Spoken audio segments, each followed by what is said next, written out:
We're live. Plat Chat Overwatch, episode 198. It's the first episode of the off season. Yay! I guess. Well, we got the World Cup, but you know. Did we do an episode last week, or am I crazy? Well, I guess sure, but we talked about the playoffs. So. Oh right. Oh, official off. Yeah. Okay. Like now. Actually, I didn't watch because I was on holiday, but I did see someone having a mad Reddit thread about you guys and the Houston Outlaws. Why do you guys keep throwing stones at the Houston Outlaws? Or is it just the Outlaws fans knee-jerk reacting? I didn't plan to talk about this, Scott, but you know. I can't remember what was said. The takeaway was that we didn't talk about the Houston Outlaws enough the last episode because they got second. Yeah. They got second. But we pretty much just spoke about the Florida Mayhem winning the entire thing, the awards. And then we kind of quickly jumped over to the Boston Uprising and Hydro Spark. And like we didn't really hit on Houston Outlaws Road in the playoffs. And so I guess some people were like, wait, I was like, Houston Outlaws got second place. And you guys didn't talk about us. And you said that Boston Uprising were the second best team in the playoffs. And so some Outlaws fans, you know, I can see why. They were like, hey, you didn't talk about our team that got second. And I guess we just tangentially spoke about the Outlaws. So that was a criticism. They didn't have, you know, don't take this the wrong way because this is a good problem to have. Are you going to upset them again, Scott? Are you going to upset them more? No, I don't think they had many interesting matches in the playoffs, right? Because they like beat down the Soul Infernal for the most part, right? And then they beat down the Dallas Fuel in pretty much a comp gap. And then they... the Hangzhou Spark, that one had some good close maps, but like for the most part, and then the finals, we all know how that went. So I don't know, like I think you gotta, like, obviously there's a lot of respect to Houston Outlaws, but yeah, I can see why it was potentially missed. Houston Outlaws, it's not always about you. It's like, I feel like it's a Texas thing. You know, the Dallas Fuel always get angry at me for the same thing. They're like, you always discredit our achievements. Yeah, that's what I referenced in my Reddit comment later. I was just like, last year, it was a lot of like, was it Dallas Fuel? I was just like, no, it wasn't one of those teams. And then this Houston Outlaws fans just went on a tirade, and I sent the reply to you guys because I thought it was really funny. They got really upset. But yeah, sorry, Outlaws fans. We didn't discuss your second placement that much. Apologize. Oh, Mayhem won, so yeah, you know, like, Mayhem you're on won, the podium, but yeah, yep. you know, Mayhem won. So. They dropped all the players, so that's unfortunate. Let's talk about that. That. Yo, they dropped all the players. Well, I mean, I don't know. Kind of expected, I suppose, with what's going on. Like, we don't really know what's going on. But before we get into the episode, guys, we have to talk. We have to talk about Manscaped. We are brought to you today by Manscaped, who has taken a step up from Halloween to bring your face the cleanest shave it's ever been. So this season, no need to toil and trouble. Manscaped's all-new Handyman is the best way to get rid of that stubble. Featuring a compact design and next-gen skin-safe technology, the Handyman was designed to give you that smooth finish without the mess of a traditional shave. Get the sweetest treat this Halloween by going to manscaped.com and use code PLATCHAT for 20% off plus free shipping. Maybe spooky season, but you don't want to scare people with a scraggly beard. Give them something to look at with Manscaped's Handyman. There we go. Yep. The Handyman. That's good. I would use one of those, I'm not gonna lie. My face. Yeah. Look at a site. Jack hasn't shaved since the playoffs, and he's not going I've not shaved in a year, bro. Throughout the entire off season, Jack said he's not going to shave, and we're going to see what he looks like. Dude, it'll be our gauge of how long this off season has been. Yeah, you know the craziest thing of all time, right? I don't know if you can see it on the camera, but I have 2 thumbprint size like gaps here. Like, I can't grow hair specifically there. It's really weird, but it grows around it. It's just 2 spots that are like thumb shaped. It's kind of fucked, actually. I have very bad facial hair. I can't grow shit. So, yeah, Manscaped, you know, the Handyman. There you go. That's going to help me out. Yeah. I mean, even if it's just a little stubble, you know, getting a clean, nice shave. Maybe take your partner out to date night, you know, be clean shaven, you're looking good, get a nice dress shirt on. In the bathroom when you're there because you forgot. There you go. That's more my style. Are you bringing the Manscaped with you? You got your keys, dude, you got your wallet, you got your fucking Handyman. You can put that in your pocket? Well, not to the restaurant, but if you're traveling, this is perfect. Oh, yeah, if you're traveling. Jack said it in the restaurant bathroom. If I forgot, I'll be like, whoa, quickly jump Jack's out. Jack's that guy when you show up to the bathroom, public bathroom, where there's hair just fucking everywhere. Like, the microscopic hairs just all over the place. Yeah, I'm a clean guy. It looks, you know, kind of pocket size. So, you know, you'd be a, yeah.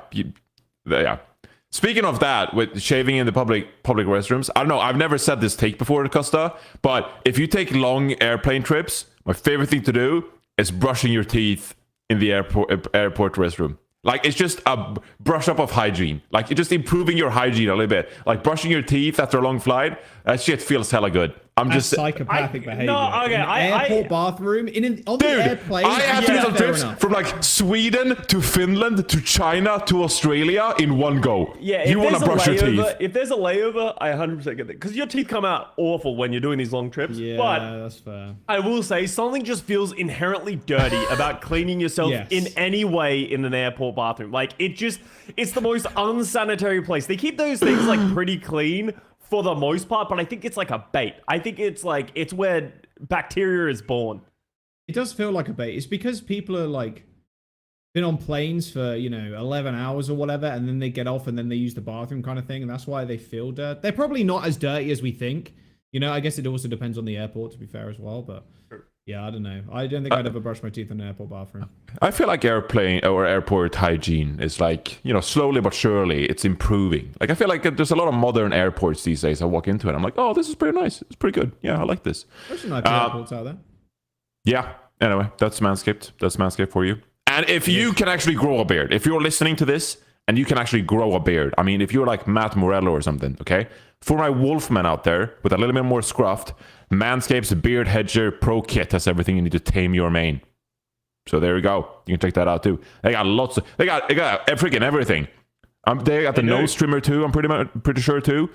So whatever you need to shave, they got it. The Weed Whacker. There you go. The Weed Whacker 2.0. The boxers too. Yeah. If you get sweaty balls in ranked like me, maybe the ball shaver. There you go. Pick it up. Okay, too much information. Thank you, Manscaped.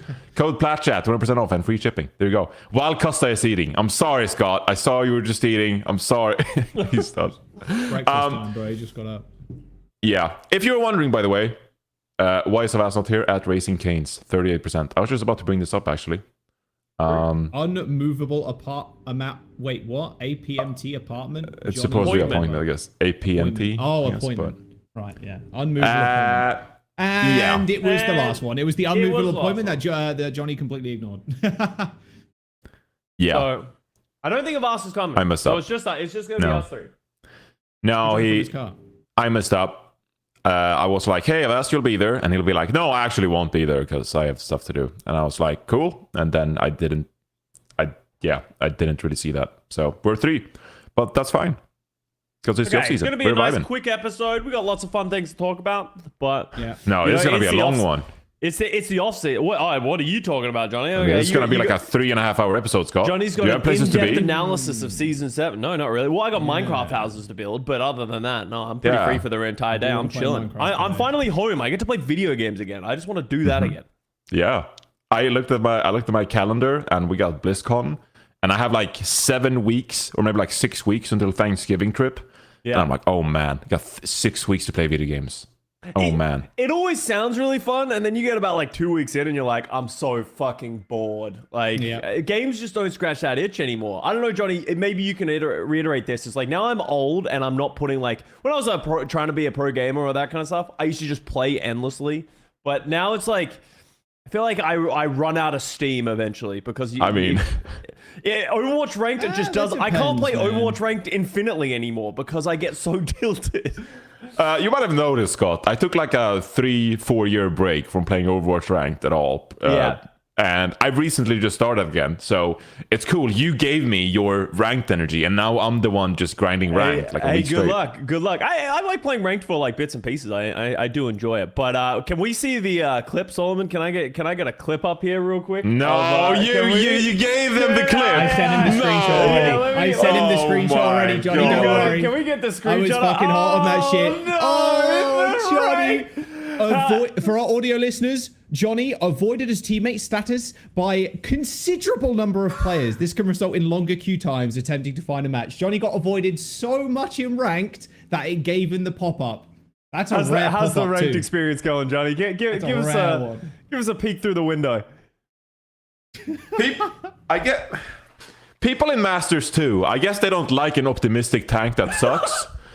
They don't like Your the. problem is, Johnny, you talk is the issue there. Is the problem. Like, as soon as you talk, I'm like, yeah, I'm not kidding. Well, you've not played ranked obviously a few years, right? Like you jump into we don't a lobby, do that anymore. Yeah, exactly. When I do it with you, I'm like, holy shit, he said something in fucking voice. That's crazy. Like, it's kind of messed up. You shouldn't talk. Okay. Maybe these avoid people players are wrong. Maybe they should be the ones talking. Back in my day, Dante had a tweet about this like a couple of years ago. Back in the old days, everyone spoke. Yeah. Everyone was in voice chat all the time. What happened? What happened to the modern kids that just like, nah, we became jaded, and now everyone hates each other. And okay, here's Johnny. Here's my toolkit for how to get through GM 101. Okay, and I've seen this from a lot of people in my ranked games. Dude, I need to get to GM overall. I'm in Masters. Here's what you need to do. You need to blame someone else before they blame you. That's really the go-to in ranked, because if you don't blame someone first, they'll blame you. So you gotta shift the blame and start convincing. Have you ever played like Mafia or like, all those kind of games? That's what it is. You have to identify the sussy person among you every single game, and you gotta push the shade away from yourself. That's how you do it. Yeah, well, I suck at Mafia. I'm like a notoriously bad Mafia player. So well, you were bad at Among Us, to be fair. I remember the Among Us lobbies. Don't worry. Yeah. I think for my player days, I'm just like I need to be the one talking about my mistakes before anyone else does. So, Jaws has been there. Like, I've been queuing with Jaws. He made it like 4 games, 4 losses in a row, and then he was like, I'm gonna go play Minecraft. Sorry, Johnny. But my fluxes are like the worst you've ever seen in your life. Like, I whisked like 2 fluxes, like 0-man fluxes, like 1 round. And I just like, hey guys, I just missed a flux. And then I like, hey guys, I just missed another one. Don't admit your mistakes, Johnny. Don't admit anything. You just blame someone else. You blame like your DPS for not killing someone when you miss the flux, because most people probably didn't notice. Okay, Johnny, I know it's been a few years, but you're making mistakes. Ranked has changed. Is that why Jaws always blames Mercy players? Yes. Just like, if we didn't have Mercy on our team, and then if they have a Mercy, they have a Mercy, teabagger, teabagger. Oh, actually, it's a classic there. That's easy. Get on that shit. Yeah, I'll burn cooldowns just to teabag a Mercy player. I don't mind. What's wrong with that? Ranked is hard. I'm trying really hard, guys. I'm trying. It is quite funny though. It was the first thing when we first started playing together the other day. Johnny was like, we jump into a lobby and then you're like, hey guys, how's it going? And I'm like, wow, I've not heard someone say that in years, actually. That's fucked up. Hey guys, that's like how's it going? Did you introduce like you just walked into a fucking room, Johnny? You need an opening line. That's pretty fair. That's pretty fair, but like, I'm just not used to, I don't think anybody at this point is used to that because no one speaks anymore. I'm going to make a Reddit thread and it's going to be, what are your voice chat opening lines? Like, how do you break the silence for your team voice chat? How do you break the ice? Normally, a lot of people just sigh when you do something bad. That's normally the breaking of the ice. Someone goes, when you miss Nano or like miss Transcendence or like some shit like that, or your blade sucks. I like to randomly press my push to talk and just make weird noises so that people like think I'm accidentally hitting my push to talk as I'm like running around in spawn room. Yeah, I feel like that's usually a good icebreaker. Also, I've actually had one recently, is the toothpaste debacle. That's a good opening line. Johnny, when you talk to people, ask them how they spread their toothpaste on their toothbrush. And I would avoid you so fast. No, I don't know what you mean. As I said, Scott spreads it with his finger. That's fucked up. No, okay. Well, I have corroborated that there are other people who also spread their toothpaste with their finger to get maximum spread on a toothbrush. Why would you do that? It makes no sense. You just put the toothpaste on the toothbrush. Why do you need to spread it? Well, because that's like when you're making toast and you're like, why would I need to spread my peanut butter over the toast? It's because you want to have equal coverage for the teeth, because otherwise you just throw in a glue. Otherwise you just throw in a gloop of fucking toothpaste into your mouth and just hoping something good is gonna happen, and then you're gonna only clean one side. How much do you use? How much toothpaste do you use? Like a pea size, maybe like a bit bigger than a pea. Yeah. Okay, let's go into edamame. Like, I just fucking do the thing and then just like do that, and then it's on the toothbrush. And then I just put it in my mouth, and then I'm like... Yeah, well, okay, but what do you do if, like, all of a sudden your toothpaste container has gotten, like, a little clogged up and you got to put more on? Or, like, you're at the very end, so you're fucking struggling to get it out and like, get the toothpaste on you do the classic, you put it on the side, and then you put the end on the side, and then you just slowly push it against the thing, so all the toothpaste rises to the top. and then you put it on. And then Yeah, but that's still a bit of a struggle. So at some point, you need to be able to get. You need to get effective spread. Is all I'm saying. That is messed up. Psychopathic behavior. There are other people out there who do this, okay? I know there are, okay? There are you in chat who are in denial. You're seeing the kind of hate that I'm getting for this. Less than 10 in the chat. Stand up. Stand up and, be proud of what you do with your life. Because, okay, I could kind of understand if you're, like, doing it right, if you've got clean hands. Do you wash your hands first? Of course. I'm in the bathroom. Of course my hands are clean. But I would just assume you're like, oh, fucking get up, brush your teeth or whatever. Like, you got to have to fucking wash your hands first. I'd feel kind of dirty fucking using my thumb to brush toothpaste over my toothbrush. That's just messed up. I also, yeah, we got one up. Okay, no, I'm normal. No, yes, come on. I mean, we're at 0%, and I voted yes.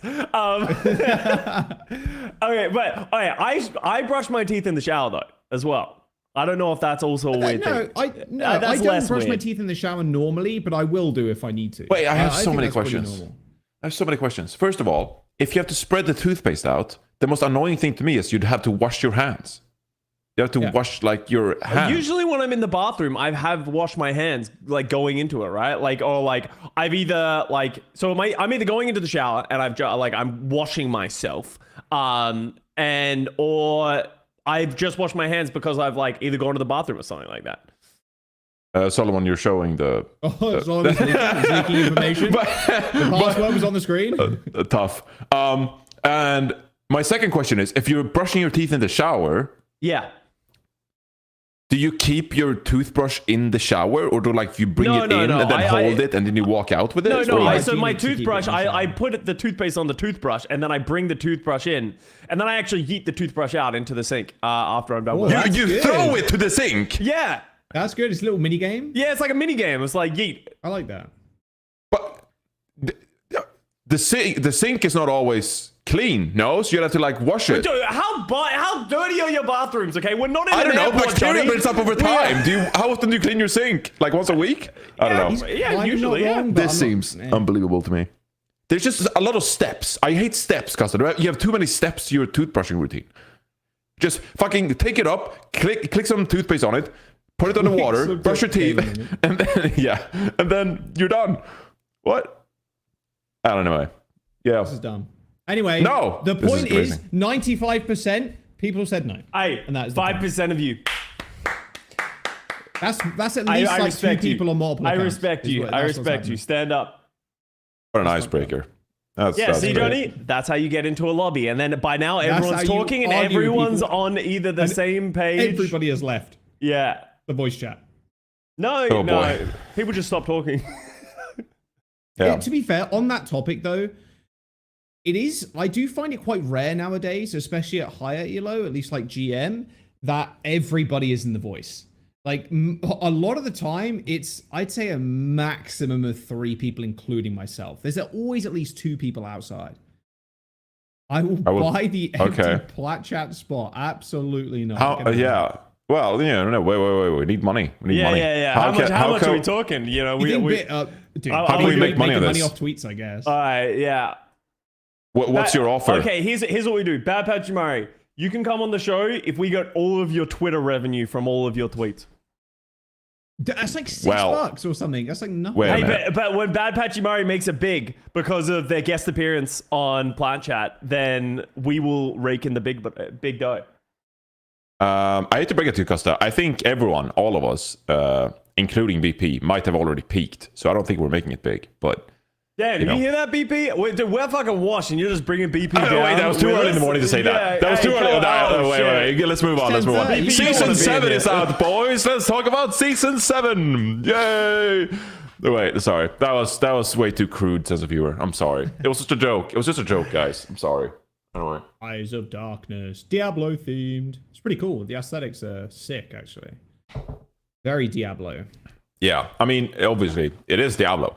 Quite literally. Yeah. Dude, I think all the skins are about time. Super sick. We played this event yesterday. Myself, Jaws, Johnny, and Jake, actually. We played this. Welfare Squad. Yeah, World First Squad. I think it was really fun. Like I enjoy Horde mode. I think a lot of people have always, said that would be a fun mode of like you're not really traveling or there isn't any major overarching story. You're just sort of like trying to survive.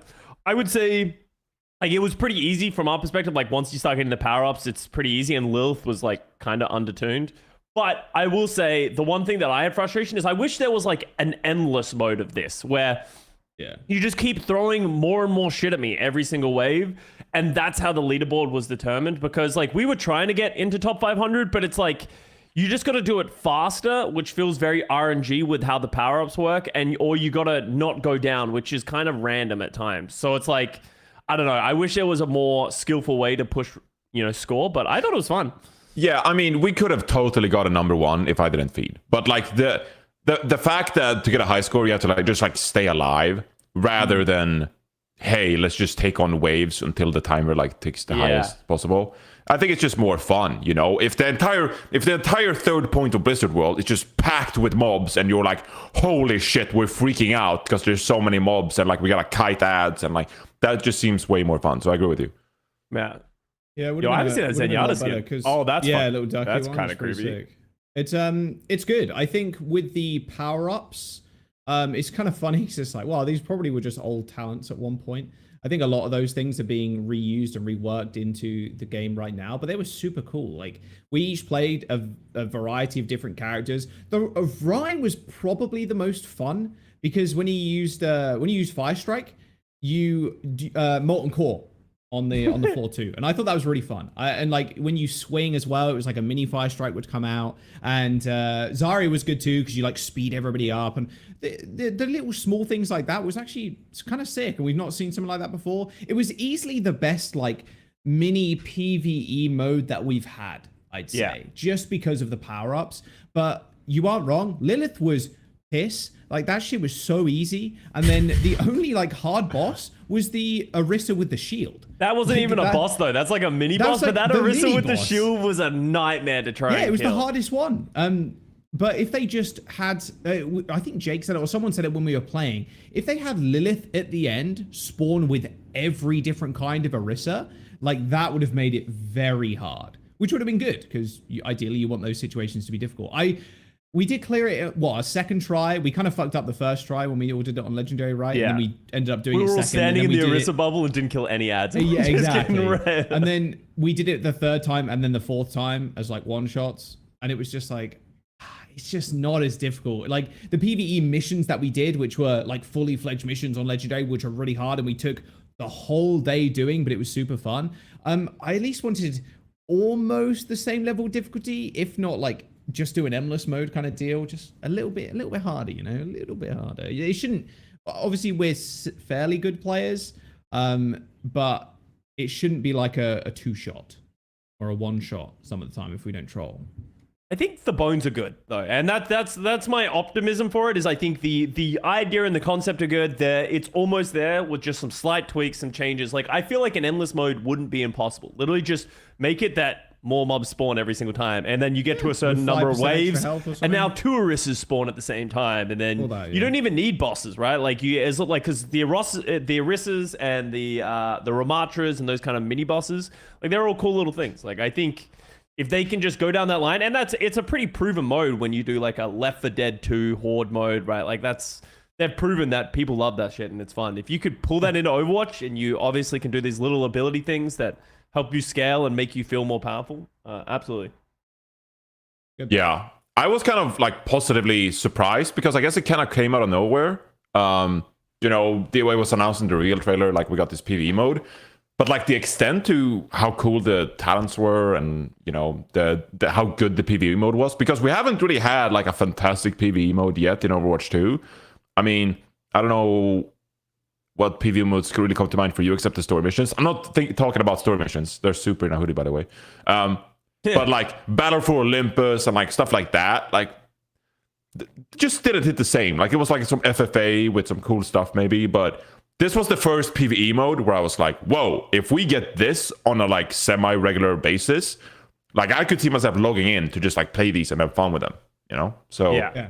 It was definitely the first time we tried that again. Like we tried different characters again. I've never gone into a PvE mode apart from the well, I guess you can't really count multiple tries as like a whole day of trying the actual story missions, but I think this is the first time a lot of us have probably gone into the modes again and just tried them with different characters. Because most of the time it's just like, oh, same abilities. It's just like, oh, you run through the city and there's a bomb and you have to defuse it or whatever, right? It was cool. It was cool to have like small upgrades like that.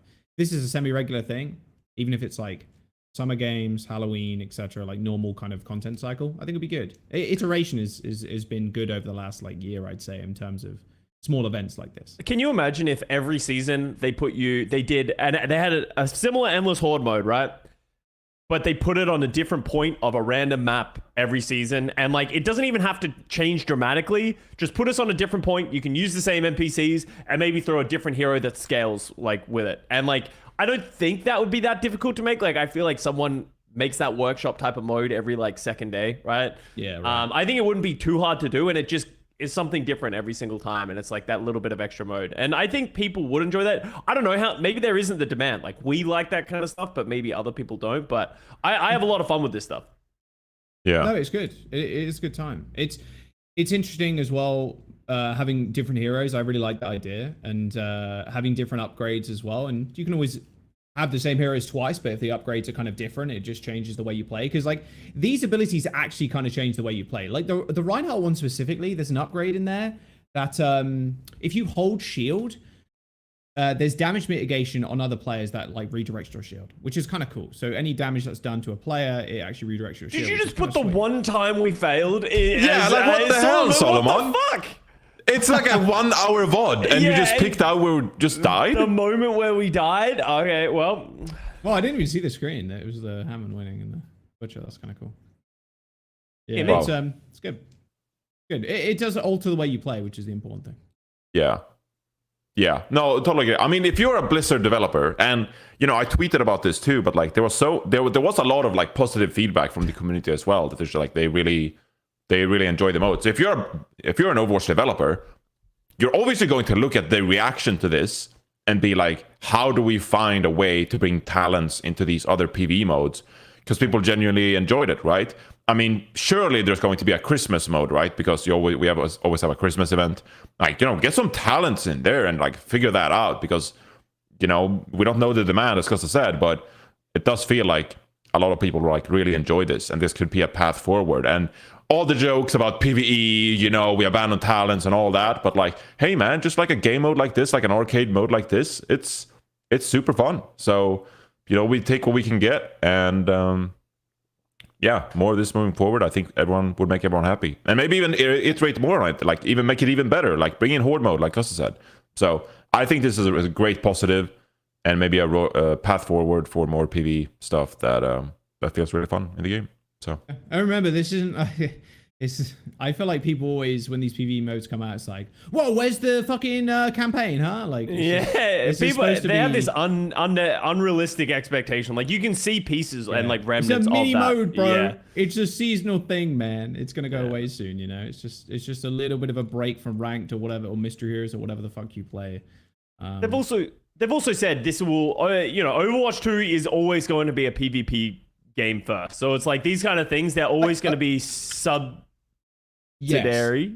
Yes. No, that's a really good point, Scott. And what's really cool from the developers recently was that they actually said in a blog, this game is a PvP game. Whereas like when it first released and when it first was like building up to this whole like, oh, there's going to be this PvE campaign kind of thing.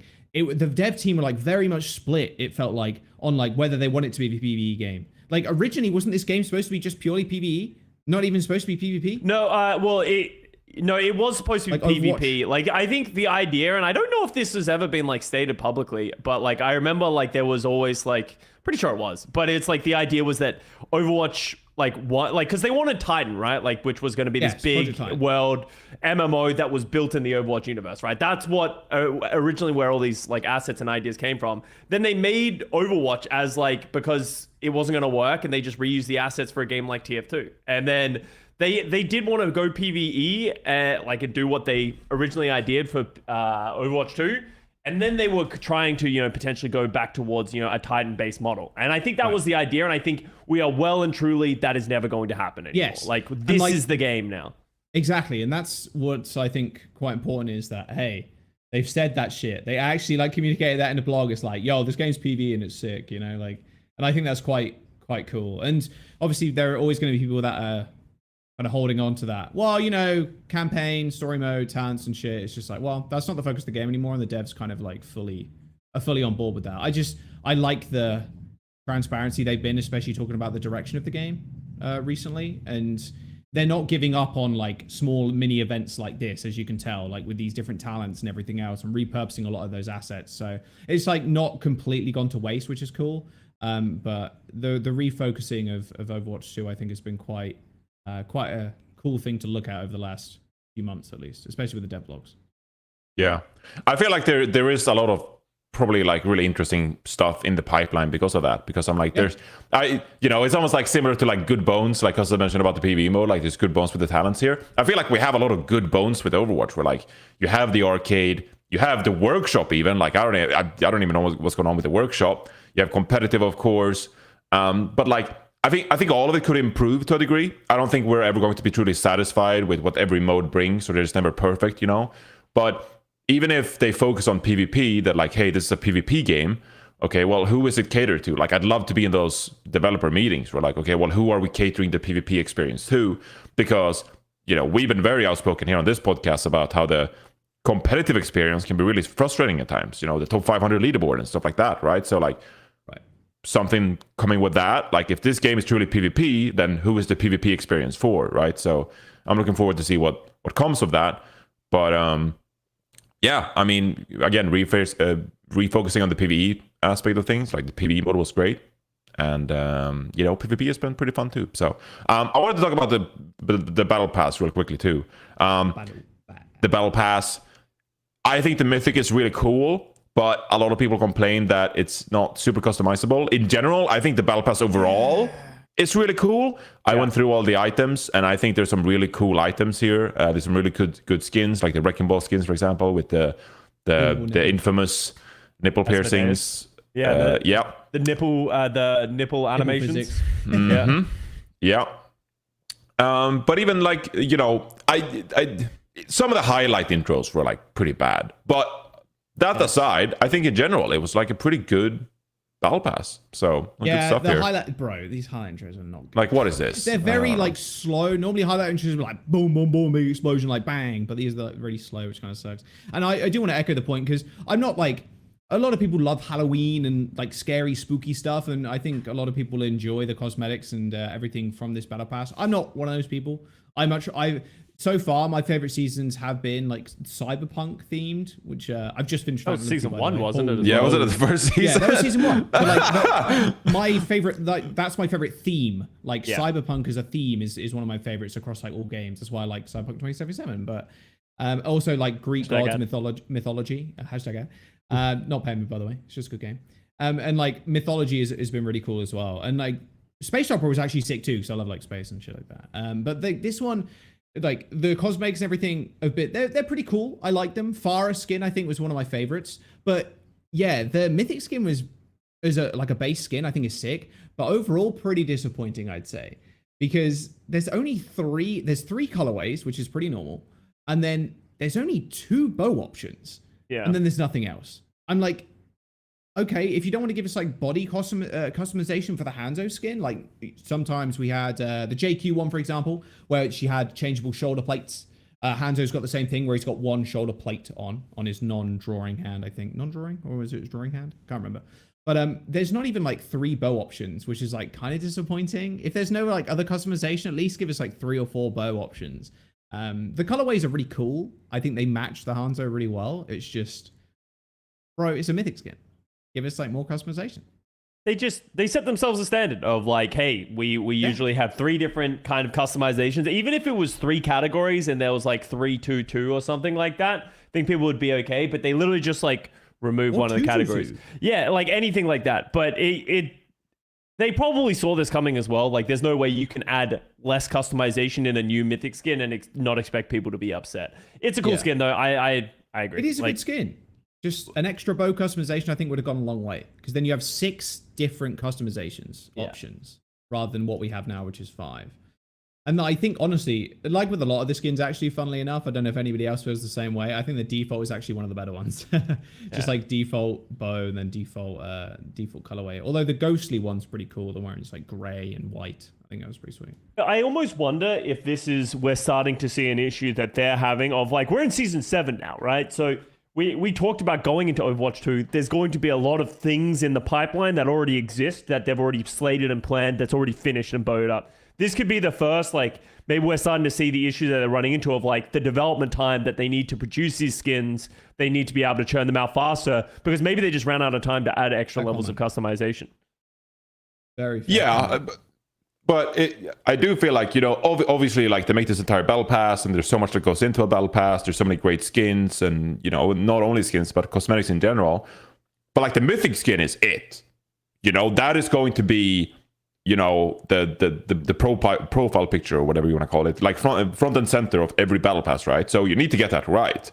And to some degree, I do feel like they're kind of letting down the player if they're not fulfilling their end of the customization on the mythic skin. So I totally see where people come from. It's expensive. Like, if you have to buy every battle pass every 2 months, like, you know, it adds up. And so some players, they have to pick and choose. Like, am I buying this battle pass or am I not buying it? And if you go in and click on the mythic skin and see that it only has 2 different bows and, you know, it's not as customizable, then I totally understand why some people go, hey, I'm going to skip this battle pass because the customization is not there. Oh, unfortunately, my cam is in the way, so you can't see. But yeah, there's 2 bows and 3 colorways. Like, I think people have high expectations for the customization. And in my opinion, that's on the developers to, like, you know, get that fixed, get that sorted, because it's really important for the players, right? I think this skin looks really sick. Yeah, that colorway is sick, actually. I still like it. But yeah, like, I obviously, I don't have to pay for the battle pass because, you know, I get it as a content creator. But all the other players, like, they have to pay the money they make from, you know, working and stuff. Like, and so I understand why, you know, they're sometimes like upset that it's too expensive and you don't get enough for it. You say that, but it's still like you are there and you don't have to spend that money, right? If you don't like it, then don't. And I think it will probably end up reflecting in sales of the battle pass, and they'll be able to kind of track that down and see where the complaints are and then compare the sales to previous seasons. Obviously, after season 1 and 2, the battle pass sales in general will end up not flatlining, but they will drop off. Because Overwatch 2 was a new experience for a lot of people and Battle Pass, and I wouldn't be surprised. And this was probably the situation for a lot of games where Season 1 is the most selling of all seasons. Like, they sold the most Battle Passes. So we're getting to the point now where we are probably going to see a lull in terms of player numbers, but then I also could be wrong, because last season apparently we had the biggest player numbers of all time. It's difficult to really tell. But really? Yeah, it was like last season before. They had the highest play numbers of ever since Overwatch 2 or Overwatch 1. I'm going to double check, but I would assume Overwatch 2, but yeah. Yes, well, free to play, I don't know.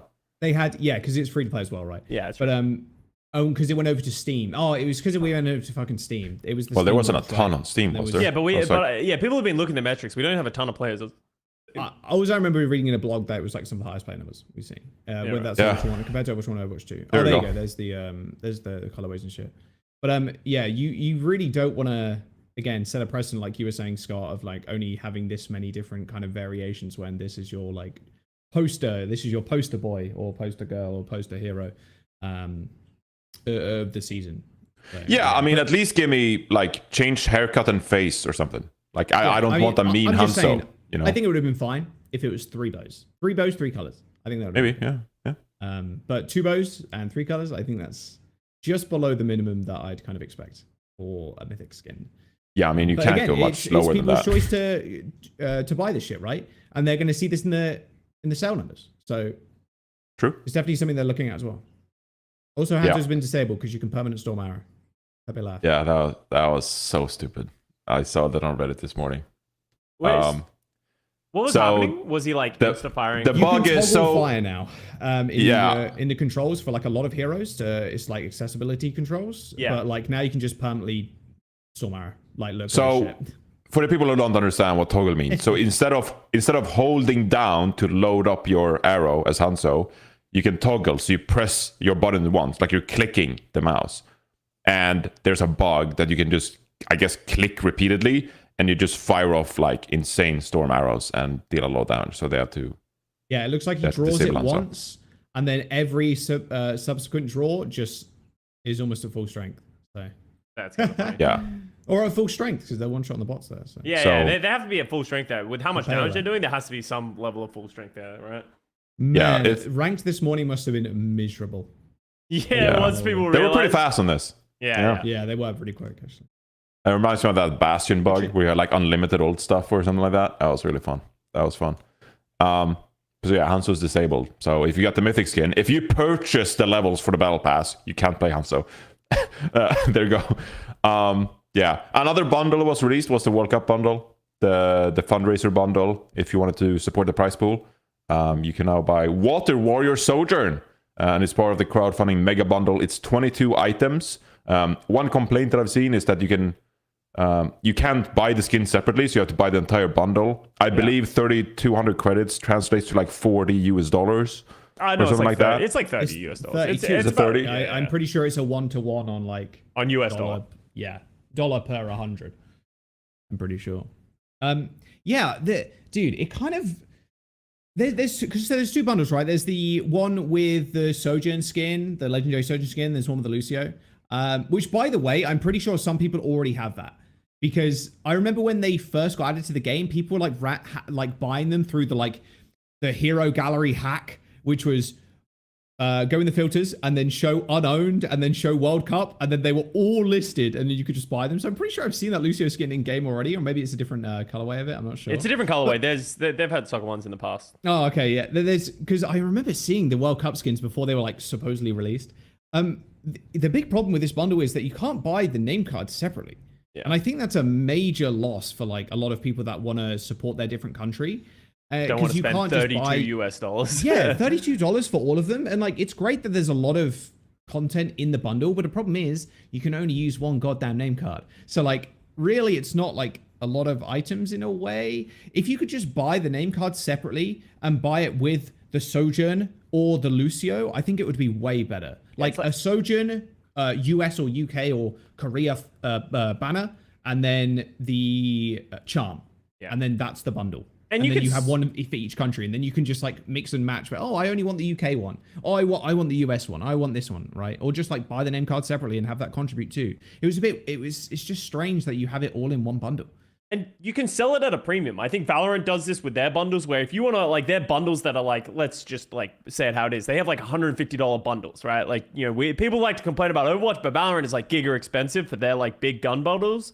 But like, they sell individual items at a premium, right? Like, it's like, if you want to buy just this one item and don't want to spend the big money, then you can buy just that. Like, you just want the knife, you can spend $50 for this knife, right? Which is absurd and like ridiculous considering you're losing so much value out of a bundle, but people don't always want to spend that like crazy amount of money. I don't want the Great Britain fucking name card. Like, when am I ever going to use this name card? It's just such an inferior Commonwealth country. So it's like, why would I ever care? To be fair, I auto-equipped the South Korea one. I'm just saying they're going to win, so I auto-equipped it. So, yeah, I haven't got the Great Britain one either. That's crazy. Jack only goes for the favorites. He never goes for the underdog. Crazy. You know, wrong though, Scott? I think that's a really good idea. Like, just have the name cards at like 300 coins. What's that? $3 each, right? So there's 22 items in the bundle. $3 each for the name cards would make sense because that's still like a little premium on the actual name card itself. But then you actually just get to choose and then have, like I said, just have the subsequent bundles. You could have it. So, okay, I'm fucking, boom, I'm in the fucking think tank right now. You just go into the World Cup store page, like the Overwatch League store page. The Overwatch League one has all the teams. Just have the same copy and pasted one, but it's just all the countries and then the 3 separate bundles. You have the Sojourn one with the souvenir, the charm, and your country that you want, and then the Lucio one as well. And then you have just the Lucio one with your name card, and then just have the name card with the charm, maybe. I don't know.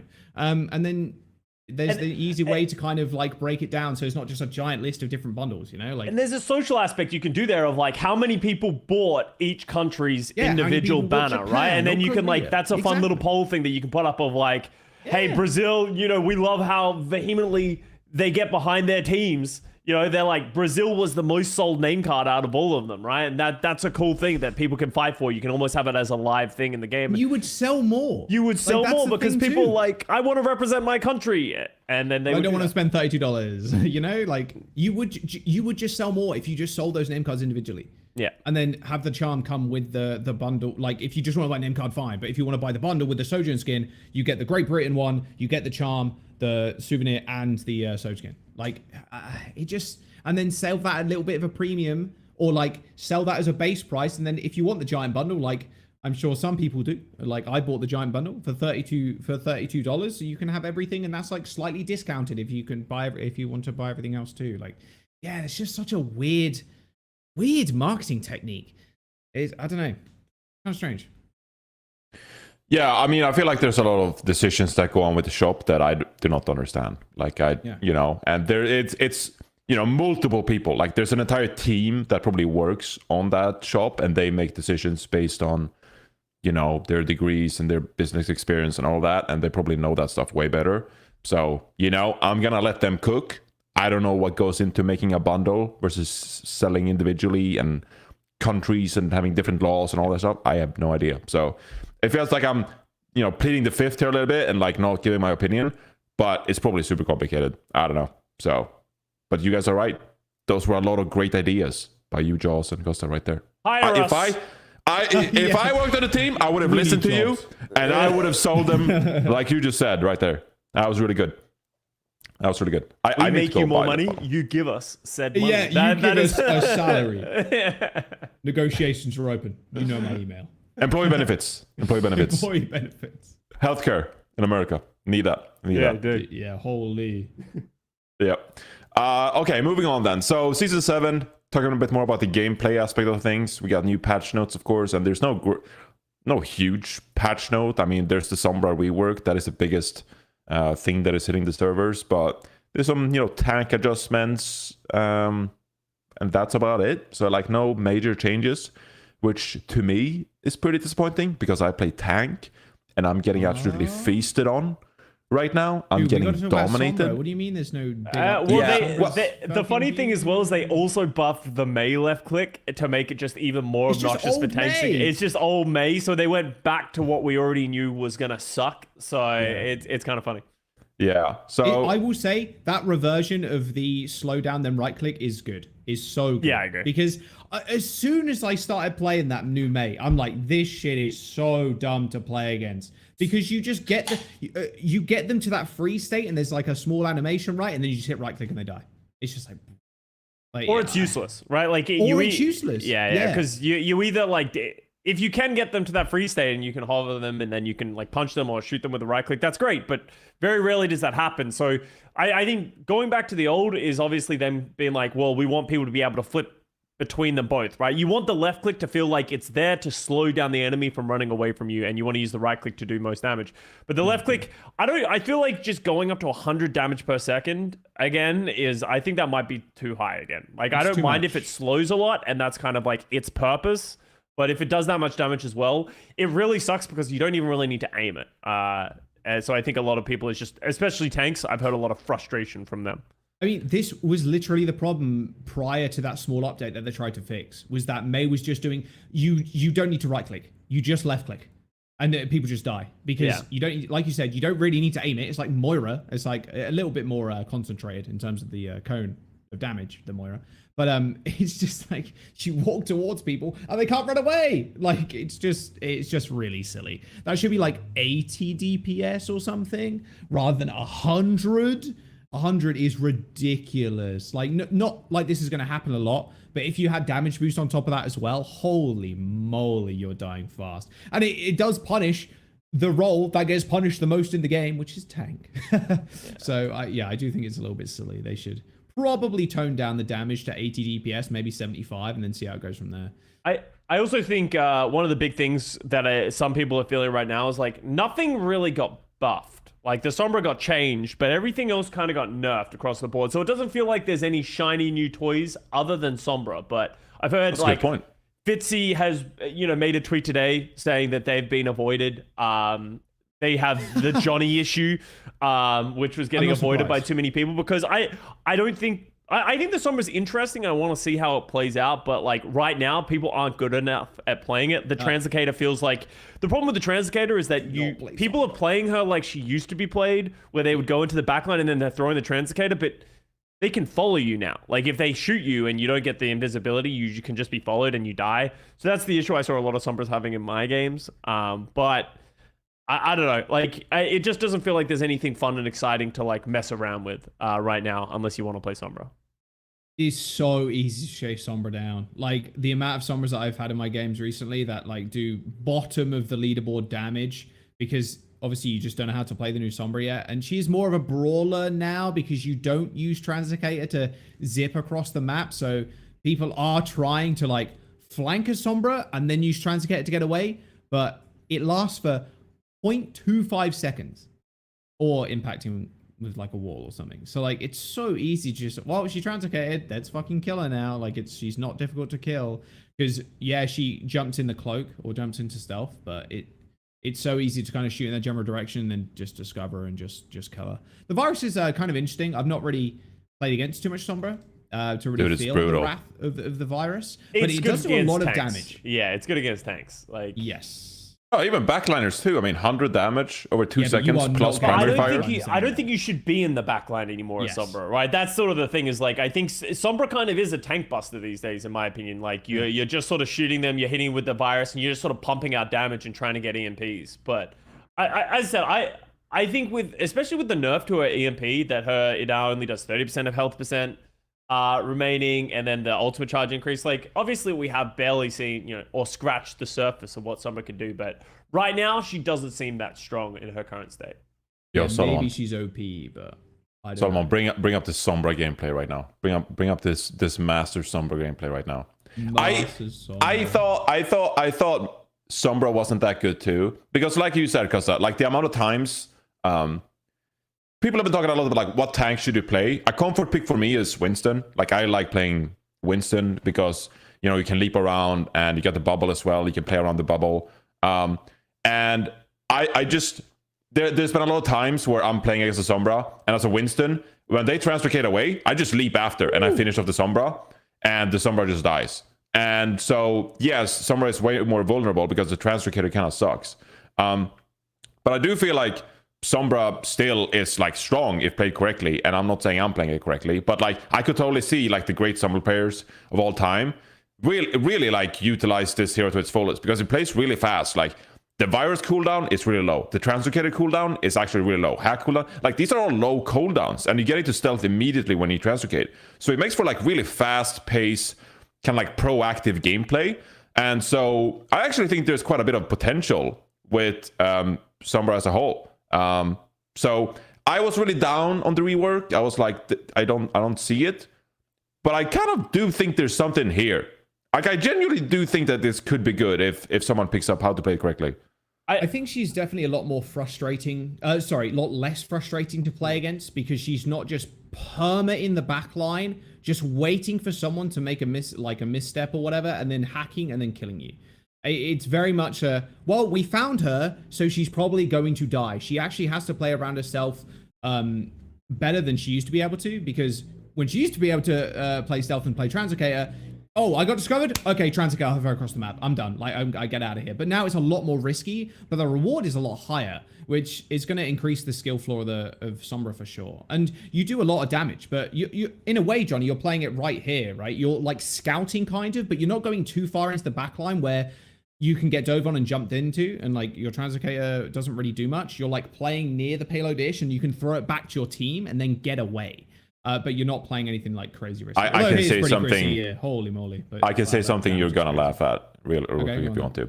I do think that there's some similarities between playing this Translocator and like playing Winston or Doomfist, where you use Translocator kind of like leaping out or punching out, and so playing edges, playing like sides of the team fights. Like you're never in a team fight. You're never like brawling in the middle of the team fight. Right. But you're playing like the outskirts of a team fight, and you play like high grounds. You play sides of the map where you can like Translocate over. And so like it's kind of similar to Winston Doomfist. And so it's all about like how you position yourself around these team fights. And so you never want to be fully in the backline because then you'll just get punished. And you never want to be like in the middle of a team fight because then you can't like get away.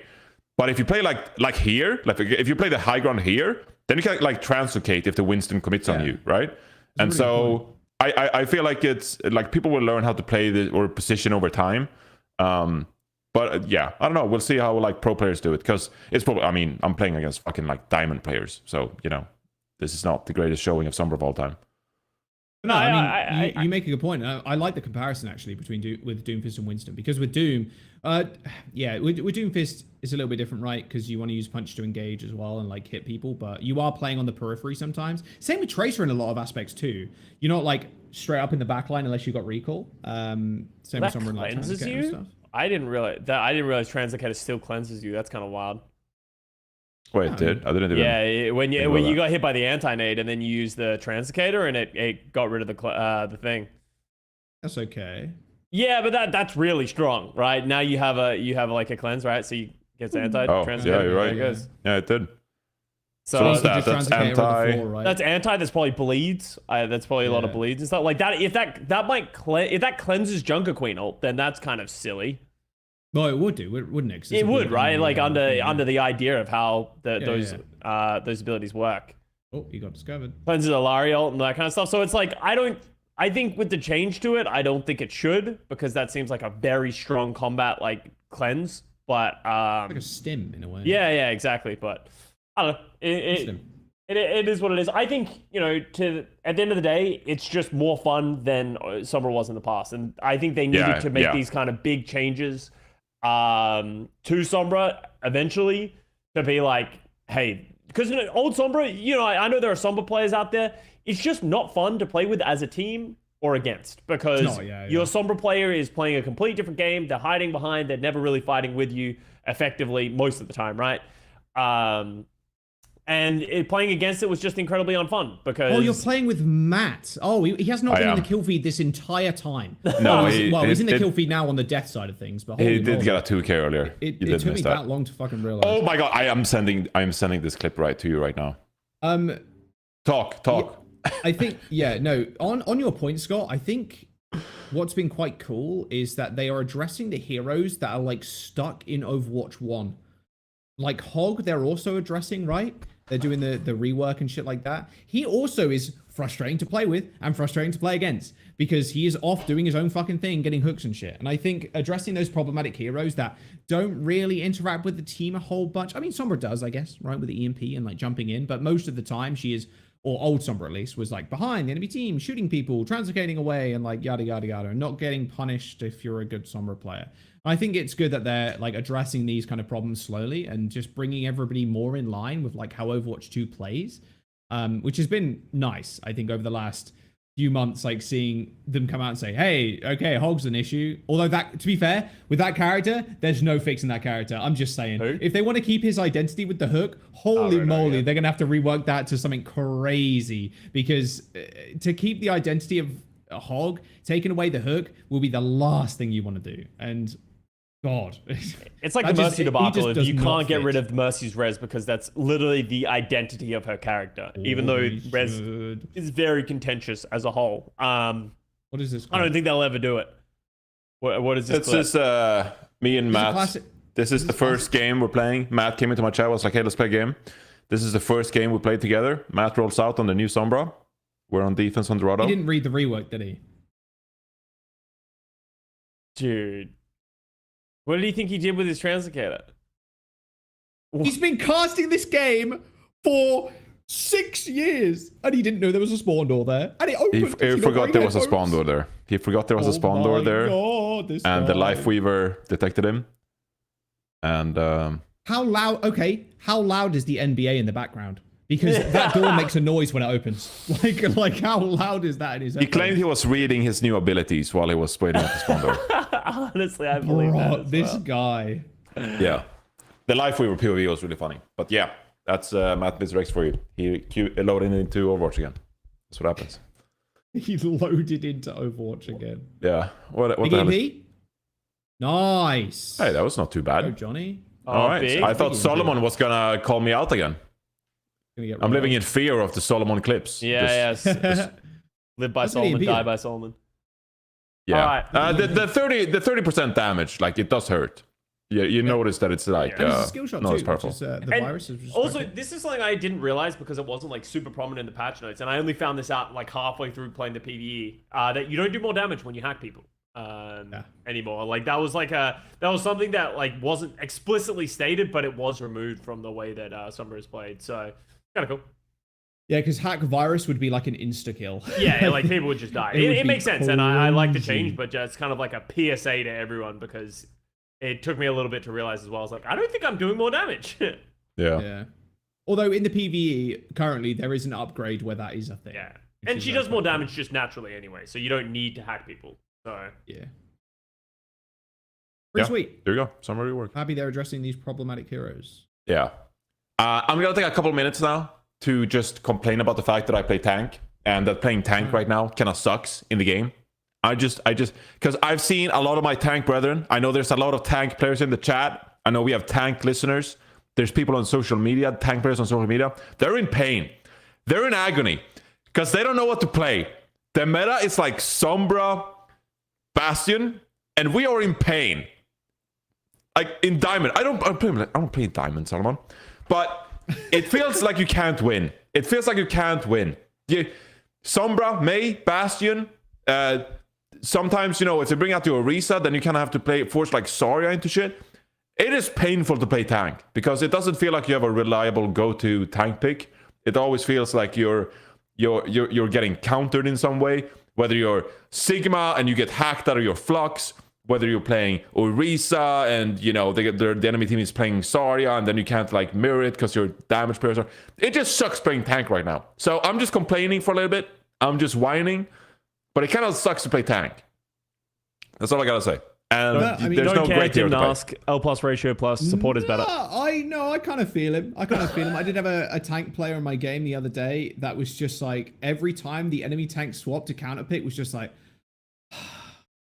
audibly in the mic, just letting out a giant sigh. I'm like, a part of me is like, well, that's kind of part of the game, like counter picking and stuff, but there's not a role that counter picks more in Overwatch than fucking tank, man. Oh my, I do feel for you. I don't play tank, by the way. I refuse to play that role because DPS and support more fun. I think just play people one should hero. though. I think more people should play tanks, and the primary reason I'm saying that is these support queues are getting fucking out of hand. Okay, so some of you, for new people who are like, you know what, maybe I'll play support because it's fun. Okay, don't. Okay, you're really ruining us long-term support's experience. You get killed off of cooldown. This is not propaganda. Yeah, this is not propaganda. Please stop queuing support. Please go tank. Please go DPS.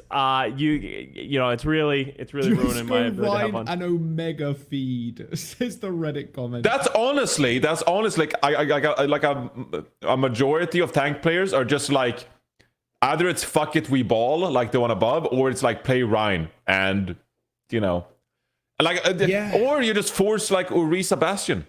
Yeah. You're just locking the horse because honestly it's probably the best tank right now.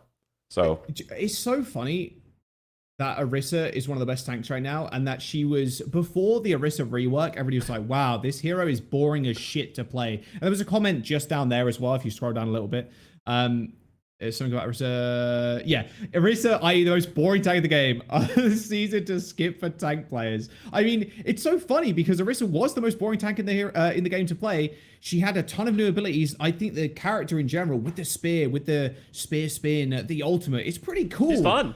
But the thing is, you still hit shift and then you still don't die. Like, people have gotten so bored of that, like, repetition. It's even playing against, right? It's just like, well, the Arista hit Fortify again, and we can't kill her again. But then tank players are so bored of playing that pick now because it's unkillable that they want to play Rhine. But Rhine is like hack, sleep, nade, stuns, rocks, and fucking everything else, right? Tank is just it's such a problematic role, but problematic in the wrong reasons, where like it's not OP. It's just like you just live in the torture chamber forever. You're in the sore dungeon. It's just like, I want to play a game. Do you want to play a fun character that can fire strike and shatter the team?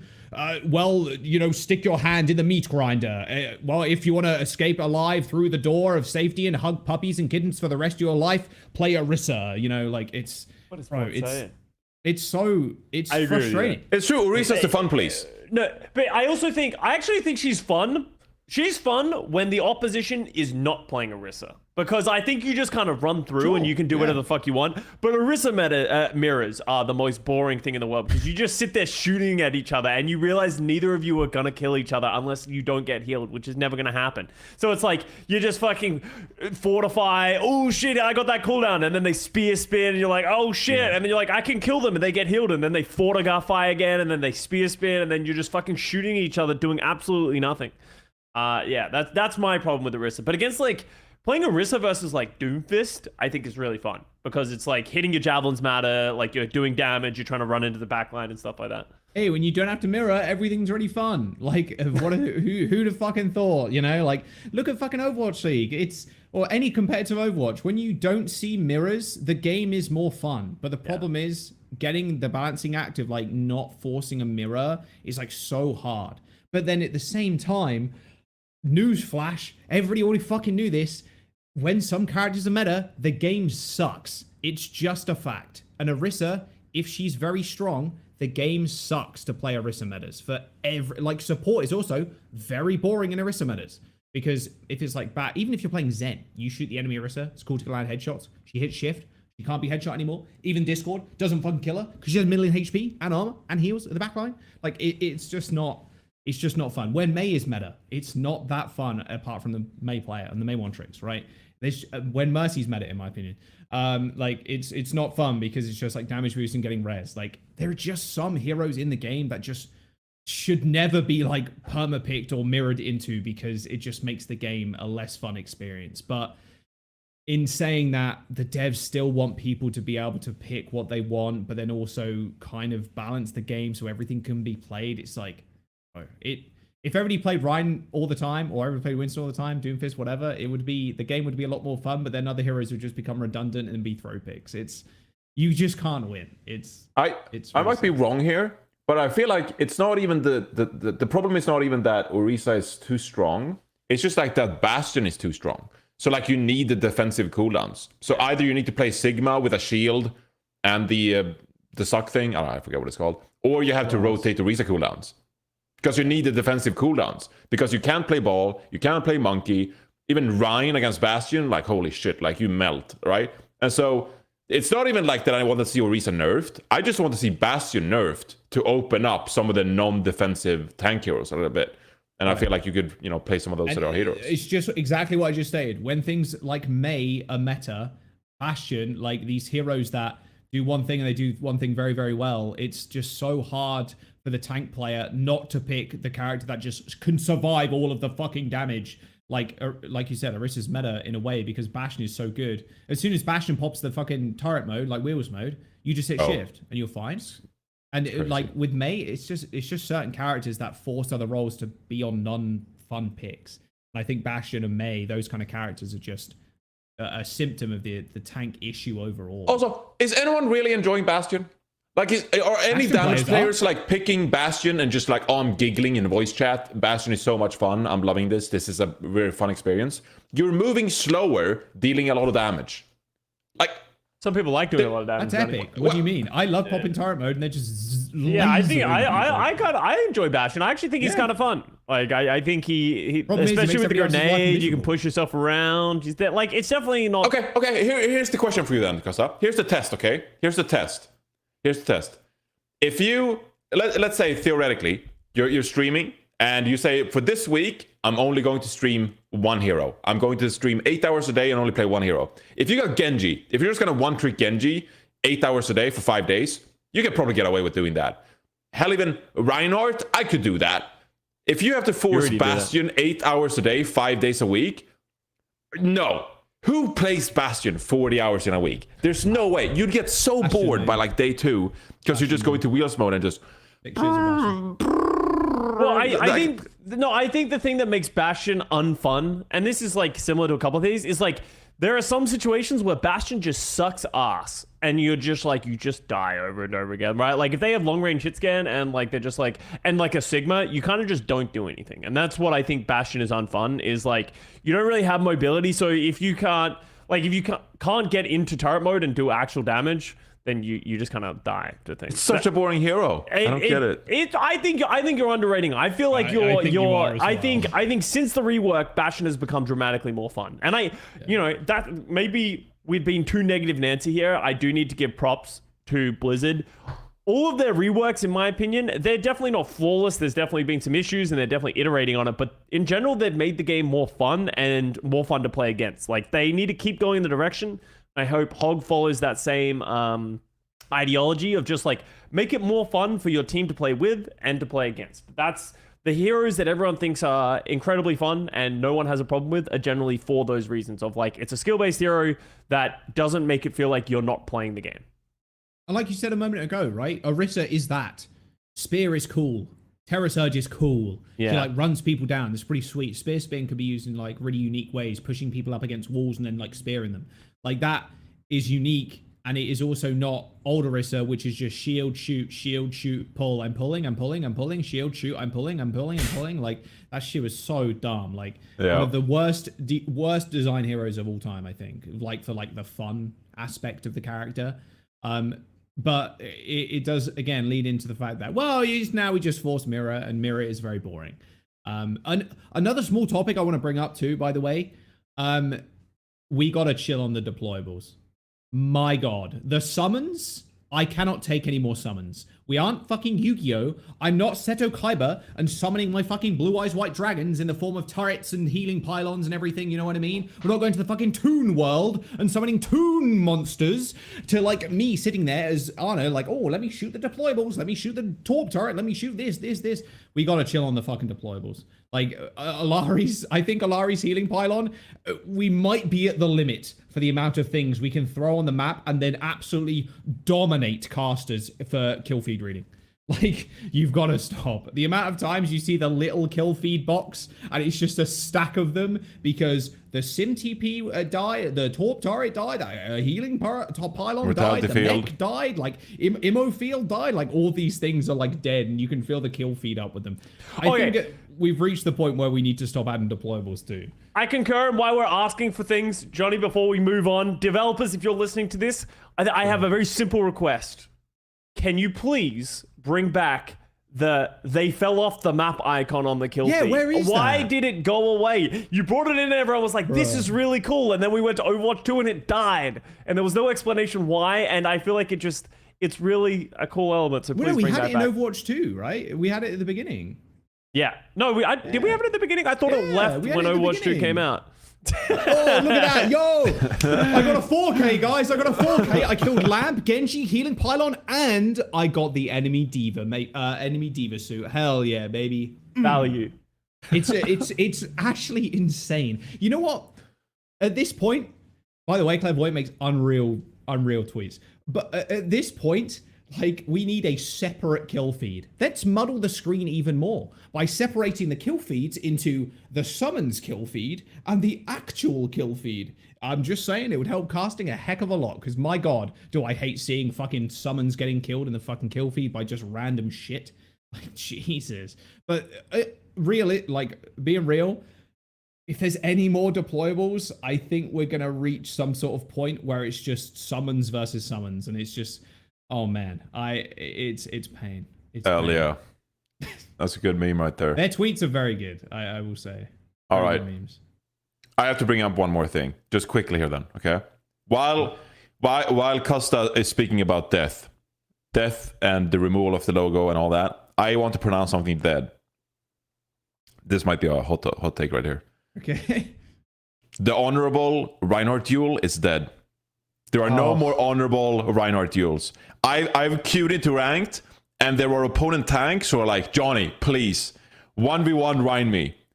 And I've gone to jousting. I've dueled these folks on Reinhardt, but there are no more honorable Reinhardt duels. Back in my day, it was simple. Okay, It was simple. You play Reinhardt, it's pretty honorable. There's no more messing around. These days, you got immortality fields, you got Susus, you got Lifeweavers gripping you, pedal platforming you, you got Bastions destroying your shield.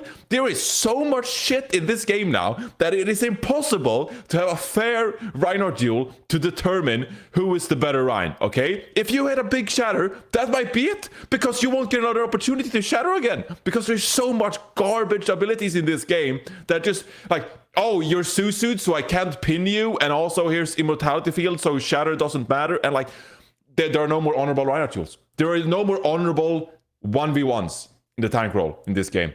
There's too much shit going on. That's my take. This is what losing to Danny in a show match Reinhardt duel will do to a man. This right here. This shit is the most cope stuff. I think you're right to a degree, but this is... Johnny, come on. You know, I have lost a lot of Reinhardt duels. It was just the one time to Danny. It's my team. My team. They have all the good heroes. I have all the bad ones. It's not fair. It's not fair. It's not fair. I actually don't think you're far off to us. Thank you, Super, for your input. Thank you, Super. I think you're right to a certain extent with the amount of like survivability tools. I don't know if you guys have felt this too. I think Alari for the game as a whole, I thought was incredible.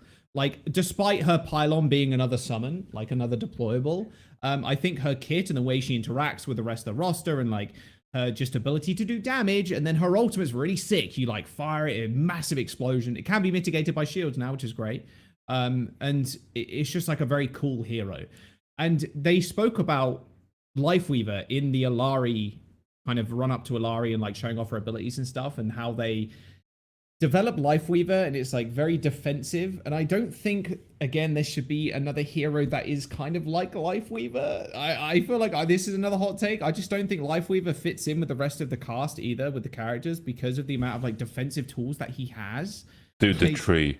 Dude, just I like Lifeweaver. I think he has a great spot in the game. Like I don't agree with that. I think in a world where people out of ults, I think that's very sus. I think in a world where supports have so much offensive capability these days, and it's more about having mixed value than just being a support, I think it's cool to have a character that is very just support orientated. And like, yes, obviously that can be frustrating to play against, and like they can mitigate ults, but like, if they don't mitigate ults and they don't do unique things that sort of like fuck with other things, then what would you ever want from a support-focused support, right? Like, you can't really do that. They need to have the ability to flip fights without just being able to have offensive capability and killing people themselves. I think the mitigation of ults is where I have the biggest problem.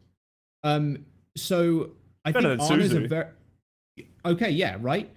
I think Ana's a good example of this, because Sleep Dart, pretty hard to hit. You can sleep the JQ ult, you can sleep right ult, but like, it's pretty tough to do. But when you boil it down to like, oh, I can just grip someone out of Shatter. I can grip people out of Flux. I can grip people.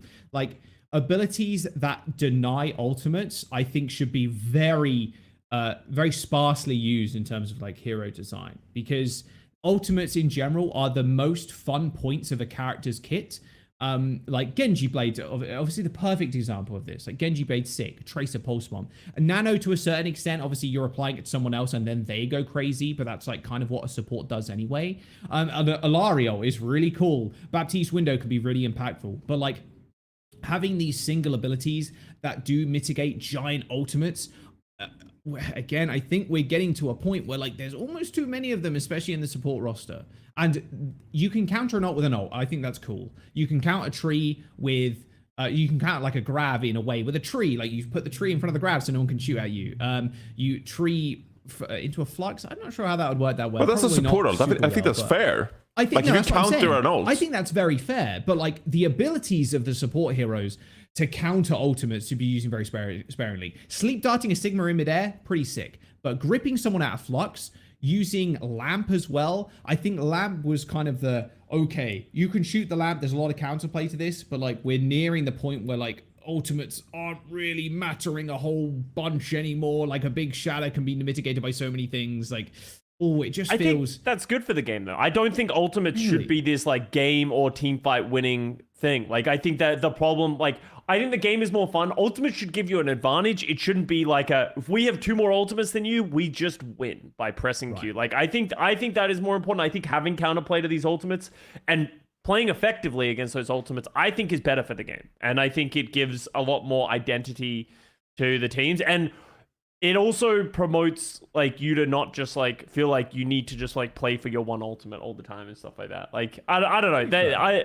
I think a lot of people look back at Overwatch 1 with like rose-colored glasses with a lot of ideas, but back in the day, like you used to be stuck in a choke waiting to build your ultimates, and then you would build up 4 ultimates, and then you just run through the choke and press 4 ultimates and just hope you overwhelm the team, right? It didn't feel like there was a lot of mini skirmishes happening. Which is what I think Overwatch 2 has done great of. I think it's a lot more accessible from just like it is always fast paced, it is always going, rather than Overwatch 1 where like 2CP is the greatest example of like you just waited at a choke and waited for your team, then you ran through the choke and hope you didn't all die to like an ultimate or some shit. I think that's a pretty fair point. It's a pretty fair point. It's just the support example I think is the most prevalent in my mind, that you can just, there's so many tools to kind of like yoink people and like save people that if you just I think that's fair. them, it becomes like a, ooh, this is kind of insane. We stack them without like, again, I'm using the Ana example because sleep dart's hard to hit, or like it can be hard to hit, right? If you sleep a Ryan Shadow or a JQ or like a Sigma, like that's a play. Like J-Hong fucking sleeping an Nanoblade, like that's a fucking play. That's an insane play, but like gripping people. But then it also, I'm kind of like combating myself right now in my own brain, like. But then it's also Lifeweaver probably shouldn't be played at the highest levels and like have these easy abilities to save people because he's a more simple hero to play, etc., etc. I'm like kind of like whittling away at my own point here, which I don't think is a bad thing. But I don't know. I don't mind Lifeweaver when I play against Lifeweaver that much. I think I'm with Custa on this one. Neither do I. But I don't think he does enough. Like, and that is so exactly. Like, if you took away his ability to counter ultimates with the grip, he literally does nothing other than heal people. Which is also pretty fair. Yeah. So like, maybe I think maybe I'm longing for a world where I'm like, every character in the support roster should be like doing a lot of damage and like being like not matching DPS on damage terms or anything like that, but they shouldn't be all like defensive. But then we also already have heroes like that. We do have Mercy, which is like, but like most of the time, 0 damage at the end of the game, like a very defensive character. Same with Lifeweaver in a way. He's doing more damage than Mercy players are, but like in general, you're not up there with DPS. Maybe, again, probably a little bit of personal bias there, where it's like, I want to do a lot of damage as support as well, because that's what is expected from my role in the characters that I pick.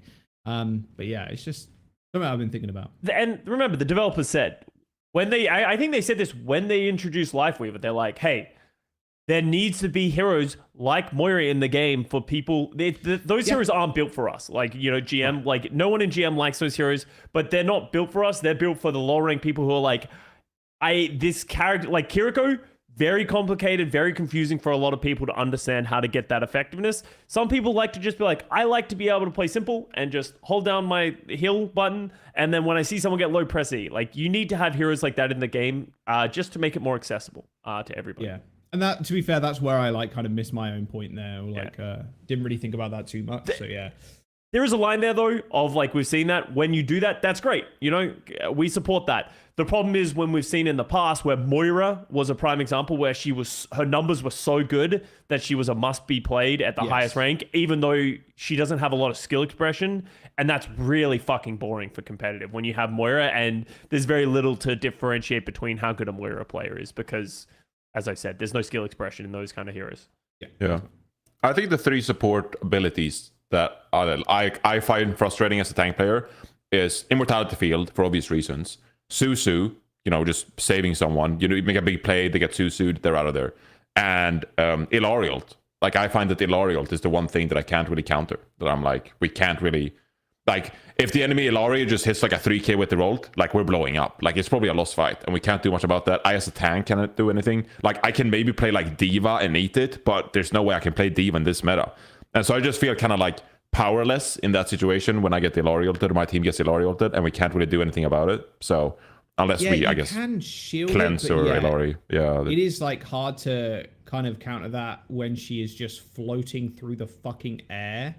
And when I remember around the Lari's time, people were like, oh, she's a flyer hero. She flies. I'm like, please, no more flyer heroes, bro. Holy fuck, it's annoying enough as it is. Like, but you know, yeah, I can see Illari being one of the more impactful support ultimates, especially if you land a good one. Like, yeah, it's pretty powerful, and you're pretty powerless as a tank to really save anybody because they're just going to get domed in the face by just a right click, right? Yeah.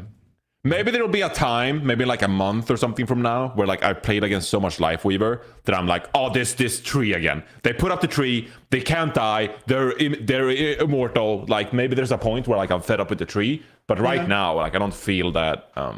I will say I don't really feel that way either. It's just more of an overview point of like how different abilities stack and like the different heroes that have been released, especially in Overwatch 2's launch, have been stacking, and like the whole you're just not gonna fucking die ever in this game, and through the saving with Suzu, saving with Grip, saving with, you know, mainly Suzu, honestly, at this point.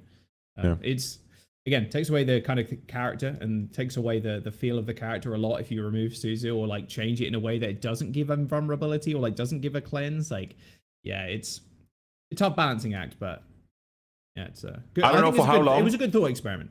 Yeah, I don't know for how long, but I've been enjoying Overwatch. I think it's really fun to play. I've been grinding, been streaming, so it's really fun to play these days. Has been good.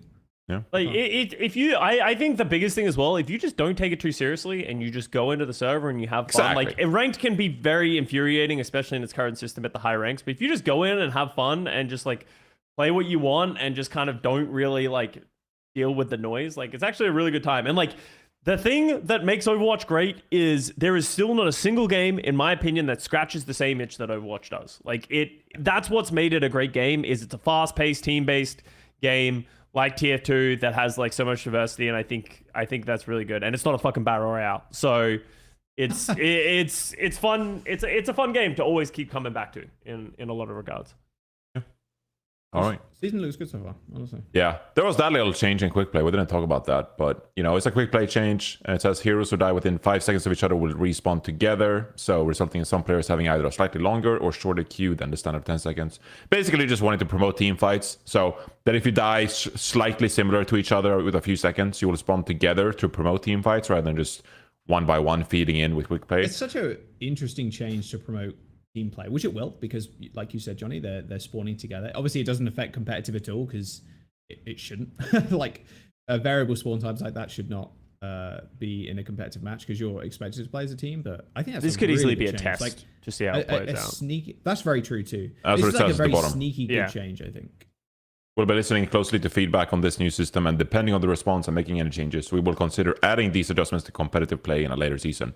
Which when I read this change, I was like, oh, that's a cool change. I like that. But for competitive mode, no way. No shot. I am insanely opposed to this being in competitive mode. Yes. Like, absolutely not. Do not take agency away from me as a player. Like, if I get to spawn 2 seconds before my teammate, trust that I can use those 2 seconds to, like, get back to the point for overtime or something like that. Like, that's where this is going to suck the most, where the control point is at, like, 90%. And you're pushing me back 2 seconds to spawn with a teammate. Like, no, don't do that to me. Please don't put this in competitive mode. I would be so mad. It's a good quick play mode because, as you said, it's kind of like soft forcing people to play together, which I think, you know, we've all played quick play is fun and is a good idea because it can get a little chaotic. But yeah, I agree. This has no place in ranked. Yeah. All right. So. Yeah, I think we kind of all gone through, you know, talking about the game and the patch notes and all that. You know, there's some small changes. There are no great changes here. We talked about the May a little bit. The Cassidy roll. The root change as well. Yeah, that's pretty cool. I like root. But okay, we'll talk about root first. So I don't know if you guys have played root, but I played root. It's way more fun now. I like playing root. Very gloomy. Yeah, there's one more screenshot below, I think, Solomon. There's even more. The big thing is the doors on second point. This one. This is a great change. Yeah. I love that change. It's so a good change. But also you get fucking rolled when you go through them. Yeah, I really like that. Shit. So, Root is a little bit more fun. As someone who was a rotator, I will say I'm a Root 66 and a Junkertown hater. So Root's been a bit more fun after these changes. There you go. Yeah. That's right. actually cool. That's wow, I didn't see that one. That was a very cool change. Yeah. Gives you more ability to walk out that hallway. Yeah, it really did have a problem with walking out on this point if you don't like win if you don't win that fight and then get high ground like right away. Yeah. Right, I did 2 boxes. They Remove some added boxes. Wait, that's insane actually. Hey, I don't think that means much. I'm just gonna say this is me when I hoard stuff in my house. It's like Oh, before they a week removed the ago. camera. A week They removed the camera. a Yo, week ago, ZP I had Nerf? no shit, and now Wait, they all put the shit is on camera there. floor. They put the camera. Oh, camera's new. Wait, ZP oh buff? shit! ZP on Yo, cams? they're watching ZP on the caps in Among Us. Why did they put the camera there? Don't know. All right, there you go. It's cool, I guess. But yeah, it's been enjoying route. Some of but these yeah, maps, by the way, good god. I played Midtown at night. Holy moly. It's like the dead of night. 3 a.m. Not even that. Maybe 2 a.m. It's pitch black. I think it's too dark outside. There should be more lights on Midtown. I'm just saying. 6 a.m. Trust me, Jaws is play queuing it. ranked. Play So, it. dude. It's crazy. It is insanely it's insane how dark that map is now. I don't know if I like that much. Also, small note. I'm now maybe slightly on the Jake hate arc of the festive maps. I thought you were gonna just finish with "I'm on the Jake hate arc," and then that was No, yeah, that's it. I'm on the Jake hate hate Jake. arc. Do not click this. No. The festive maps, they have small map changes, and on Hollywood, on point A, the cafe, the second level has a witch's cauldron that cannot be destroyed. And it provides like decent cover for a support, like on that high ground, because normally there's just nothing there, right? Because you destroy all the tables or the chairs or whatever. But there's just this big old cauldron that you can just stand behind as a support player. It's kind of like OP if you're on the defensive side of things, and like it's kind of fucked when you want to shoot the support on the high ground when you're like going through the choke. Yeah, I don't know if I like that. That's very different to how it's. Yeah, how it's Jake, if you really want to get into the nitty gritty of it, go listen to any of Jake's rants over the last 5 years about any Halloween, holiday event. But I agree, it should not change the landscape and how the map plays. Like, I think the most egregious one, there's 2.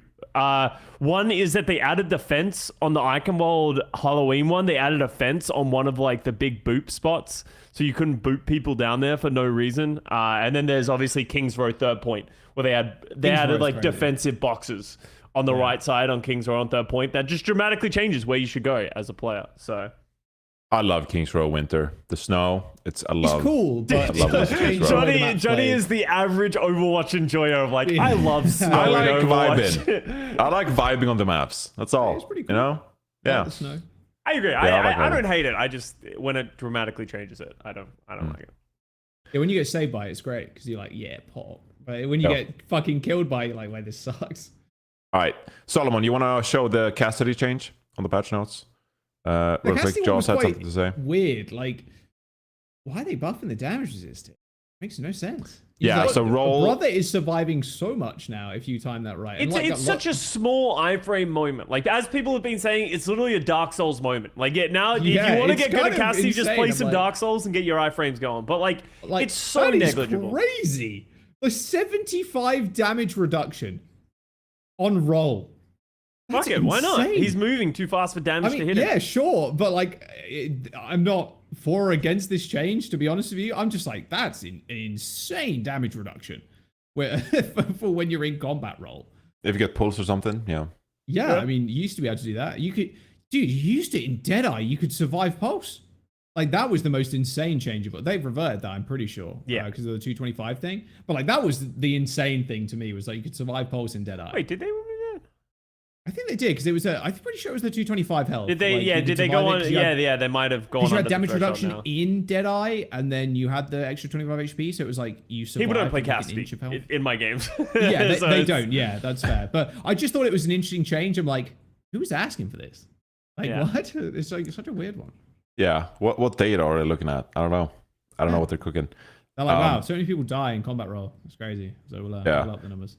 Also, shout out to someone who came into my chat yesterday, and they were like, "Hey, Johnny, I think Ramatra is overpowered."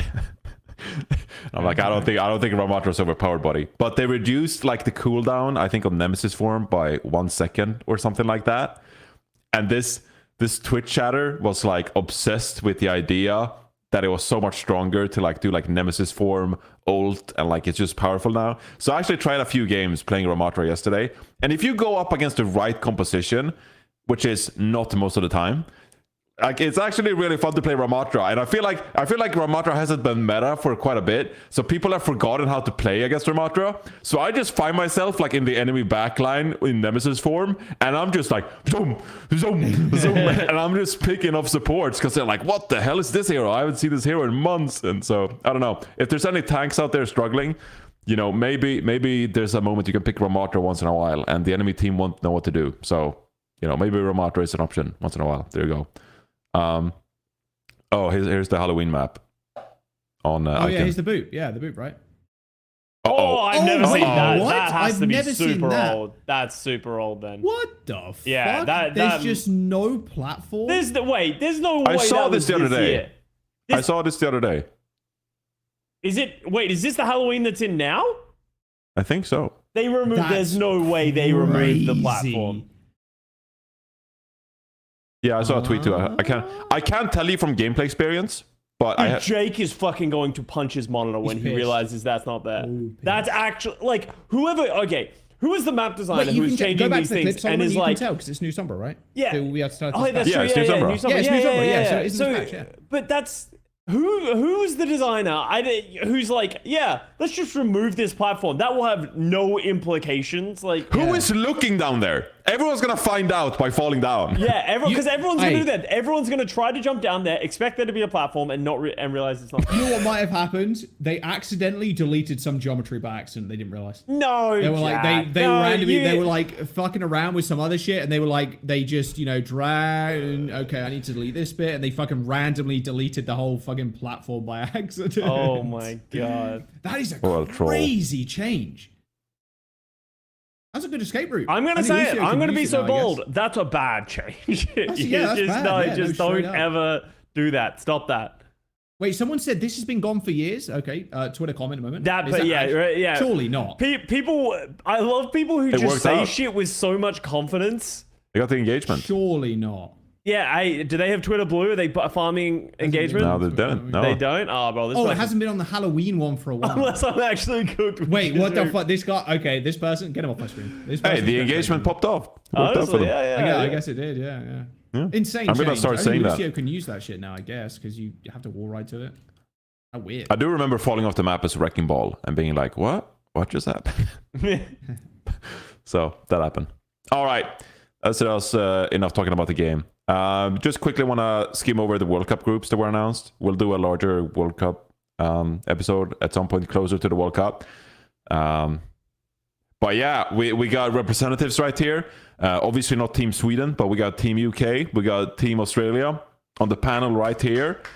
What do you think about your chances in the World Cup, seeing the groups being announced? Group B is the Commonwealth versus each other, It and then is, Brazil yeah. is just hanging out, just happy to be here. Just chilling.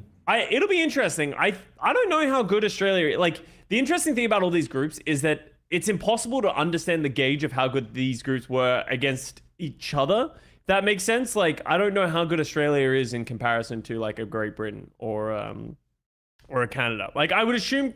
Okay, I guess we can start in Group A. South Korea is going to maul everybody. Oh yeah, that And is going to then be probably no Finland contest. on the way out, I guess. I think would so, say. yeah. I mean, Finland's Mexico good. have got some decent players, but Finland very stacked in terms of Overwatch League caliber players.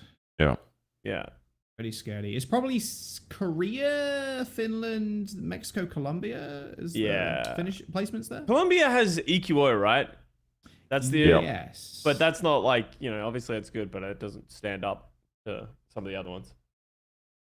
yeah, Group B is Yeah. the interesting one for sure. I think This Group is B is gonna the be best good. group. I think this is the best group out of all of them. I think it's going to be interesting. I'm excited to see who makes out. Canada has to be favorites.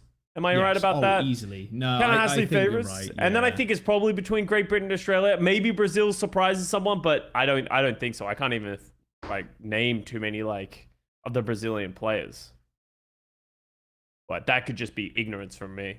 GB versus Australia will actually be the closest, I think, in terms Yeah. of skill level in that group for sure. I feel like Team UK is always pretty strong at the World Cup, though. Yeah. Except for last time Yeah. when they went Yeah. 0-4. Oh yeah, that was a rest in peace. Do you remember we got those 2 draws against South The Korea? last time when they got fucking obliterated. Well, I don't know. I just remember them beating Team USA. That's all. I was in GOATs or something, right? Yeah, Really I against expect GB Korea, and Canada to make it out of here. I don't know. Do you really think Canada is favorites? Yeah, they have like a bunch of our players and a bunch of contenders They have players, right? Seeker as well. All Yeah, right. it's Okay. Canada, very good. Players. Overwatch World Cup. Yeah, their lineup is they got Falls and Astro on tank. They got Seeker and Noxious on DPS. Magic Yeah. Meatball, Crimson, and and they have Cal. Crimzo in the back line. Yeah, dude. And Cal as That's well. a solid roster. Yeah. Yeah, I think It's it's solid. I think they're just overall quite solid. The back line is actually kind of scary as well. They have a lot of flexibility there. I didn't realize Smex made the team. Hell yeah. Smex, Let's go, baby. Smex. He's a veteran on the team. You know. Yeah. He's in the Minecraft It's server. 4th time. Yeah, there you go. I don't know. I feel like Team UK is a bit of a sleeper team. I think that as well. Good team. But I mean, you got Australia's Kai good. Backbone, Jake Harvis tank, Funny Yeah, Astro. And Astro as well. Like that team Yeah. is very good. Yeah, Yeah. I think they're gonna be good. What was Australia's roster? If you scroll down, they have a bunch of just like Australian contenders players, like a lot of people that have been in the scene for a while. Okay. Well, at least you're not playing Korea in the first round. Yeah. Well, honestly, if Australia makes it out of groups, I think like that's good. Like I think that's always Australia's goal. Like if you can make it out of groups, that's pretty good. And then like, yeah, the year I played, we like lost to South Korea in the first round, and we're like, well, we lost to the champions. We'll take that. Wait, that's not the year that US won. That was 2019, right? No, that was 2018, and South Korea won that year. Did Oh, they? No, 2019, the US won, right? They won the 2019 last won the last one. I think South Korea won 2018. I can't remember actually. 2019 was the one where they flew in Or did all they the lose countries, to right? Yes, Yeah. because we casted in that room and then there was a fire alarm. Oh yeah, South Korea won for Yeah. Yeah. Yeah, there you go. Wait, they didn't drop a map. Yeah. Easy actually. Easy from the boys. Wow. Easy from the boys. There we go. That was also the Primal Blade year. The Primal Blade year. Yeah, good times. Yeah. Then they got 4-0 in the finals. All right, Group C. Group C is, dude, China are just going to roll. It's basically the spark. Yeah.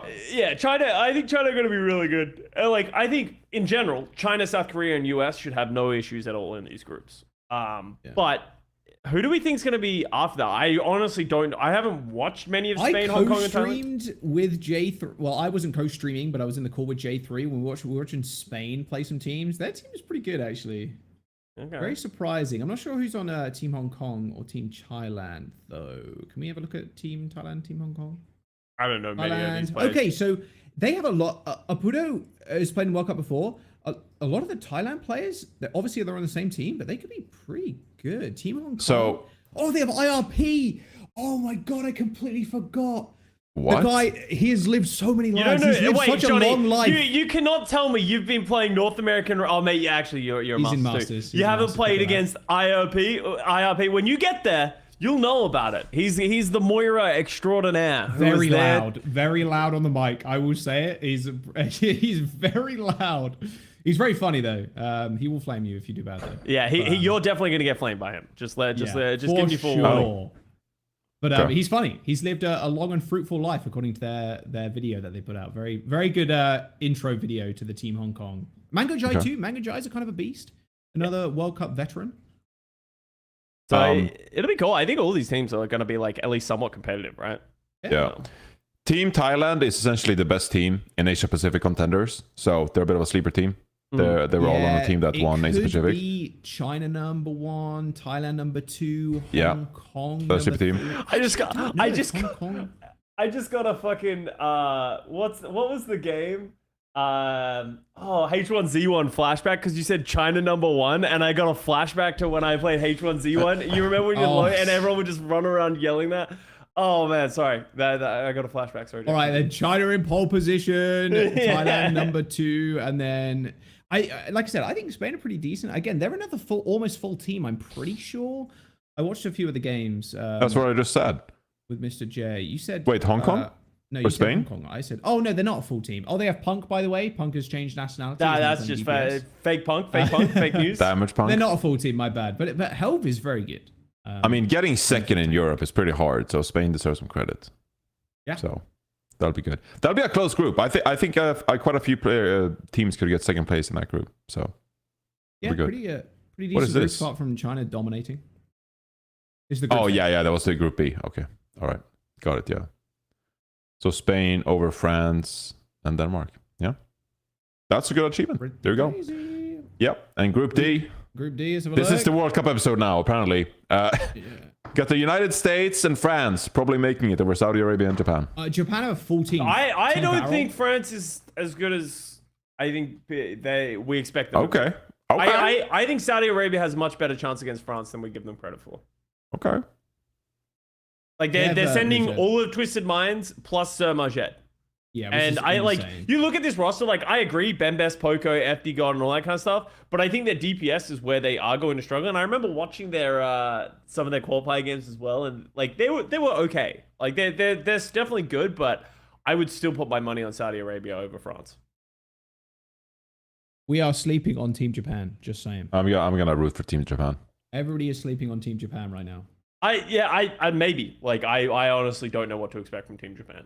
Like I don't Came have any second insight on that. in their group. I'm just saying. Against who? Crazy. Who did they beat in their group? Let me see. Well, they didn't beat Korea, put it that way, because I'm pretty sure they got spawn held.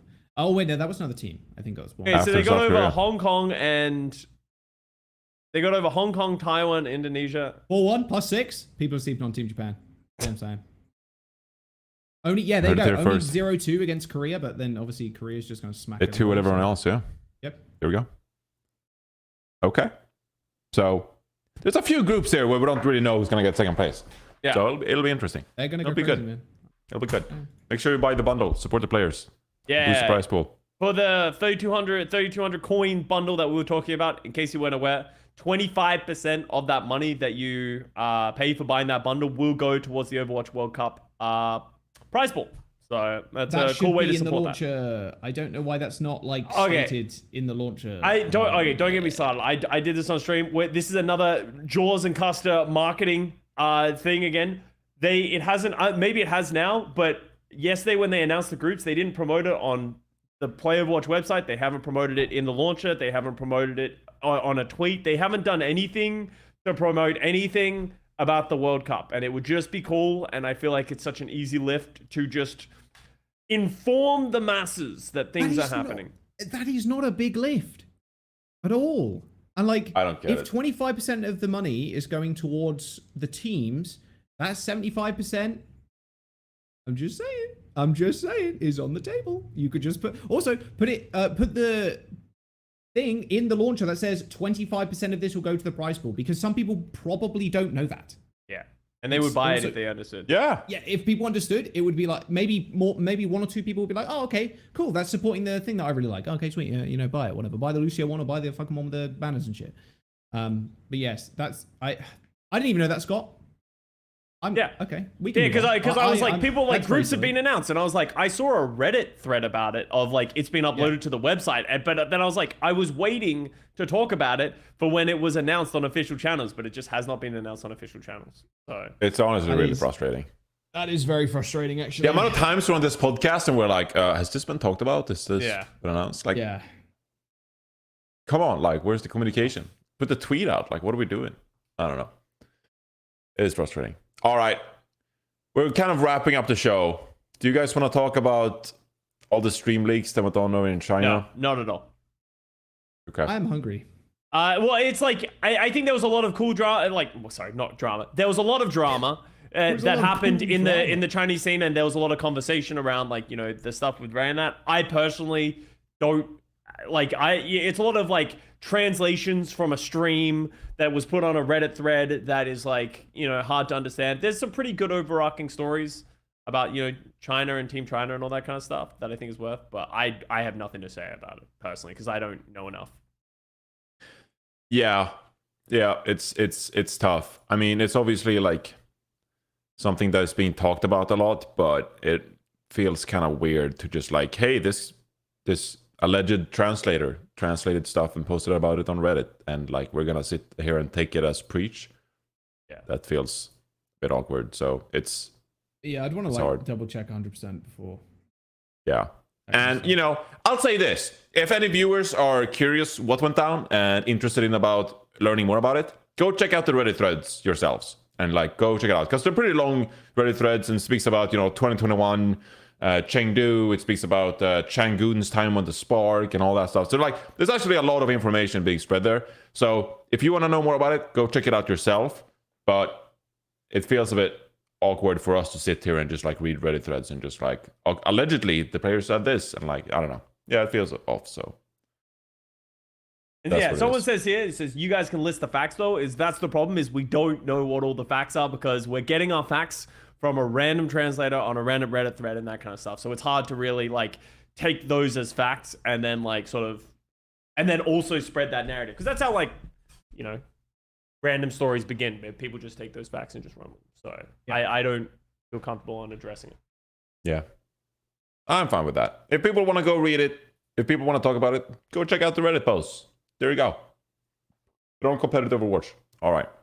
I think it was a nice little. I think it was a nice little episode. I enjoyed talking about the game with you guys. Been happy playing Overwatch the past couple of weeks. It's been fun, and now I'm gonna get into some ranked. Hell yeah! If you guys want to see someone get avoided. What are you doing? This is a Lifeweaver POV. Oh, the Lifeweaver POV clip, Matt. Bro, like what is he doing? Did he not hear the Lifeweaver behind him? That's what I'm saying. The NBA is too loud, man, in the background. Oh my god. The Lifeweaver's like surprised. Yeah, he's like, wait, this guy is. What the fuck? Johnny's face was just Johnny's face. Yeah.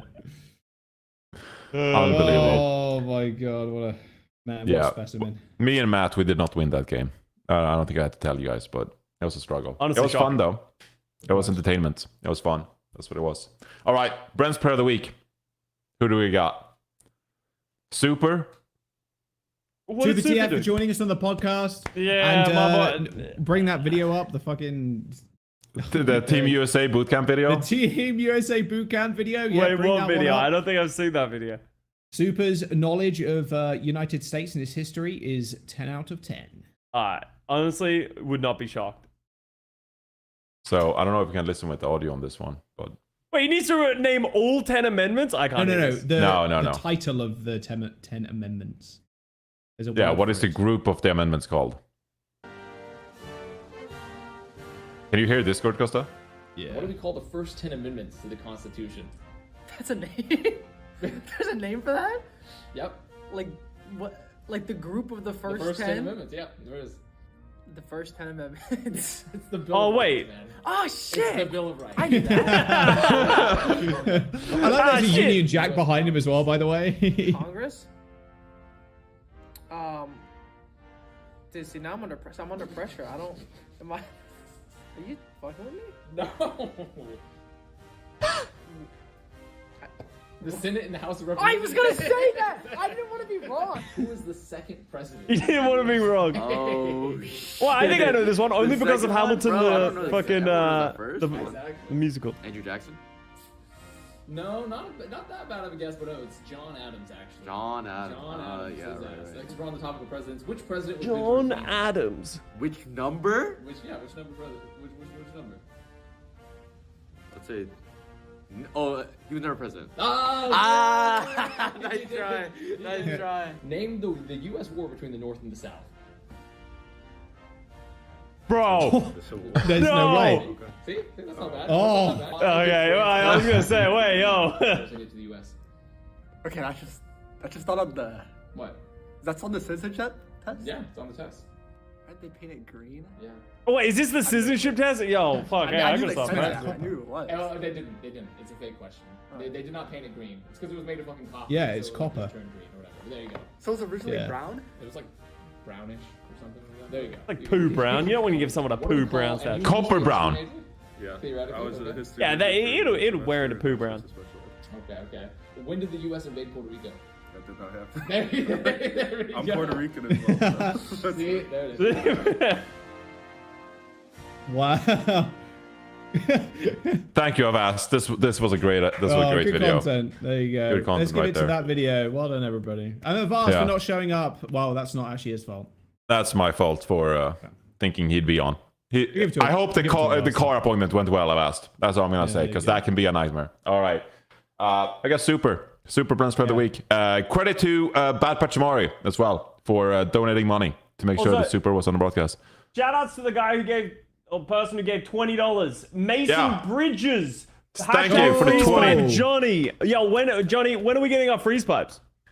Oh, yeah, good question. Well, about that. Mason Bridges with another $10. I got Matt in ranked in Diamond. He kind of sucked and played Reaper, but he told me the Roadhog read work. It's a Death Blossom that hooks everything. That's Yo. crazy. That's wow. Hook Blossom. Wow. Thank you, Craig. That's a great name for it. Well, that's We'll what call it Hook happens when Blossom. Paddock's not around to boost him. Unlucky. Yeah, that's Yeah. crazy. Yeah, I was going to End say the something. But episode. anyway, Whoa. that's it. Whoa, Plat Chat Overwatch, episode 198. It was a pleasure speaking to you We're guys. almost at 200 200 what? episodes. Episodes. Yeah. I don't know what we'll do with that. Fuck. Yeah, let's see. What? End the episode, bro. It is out of here. Wrap it up, All right, wrap it it's up. Jover. It's Jover.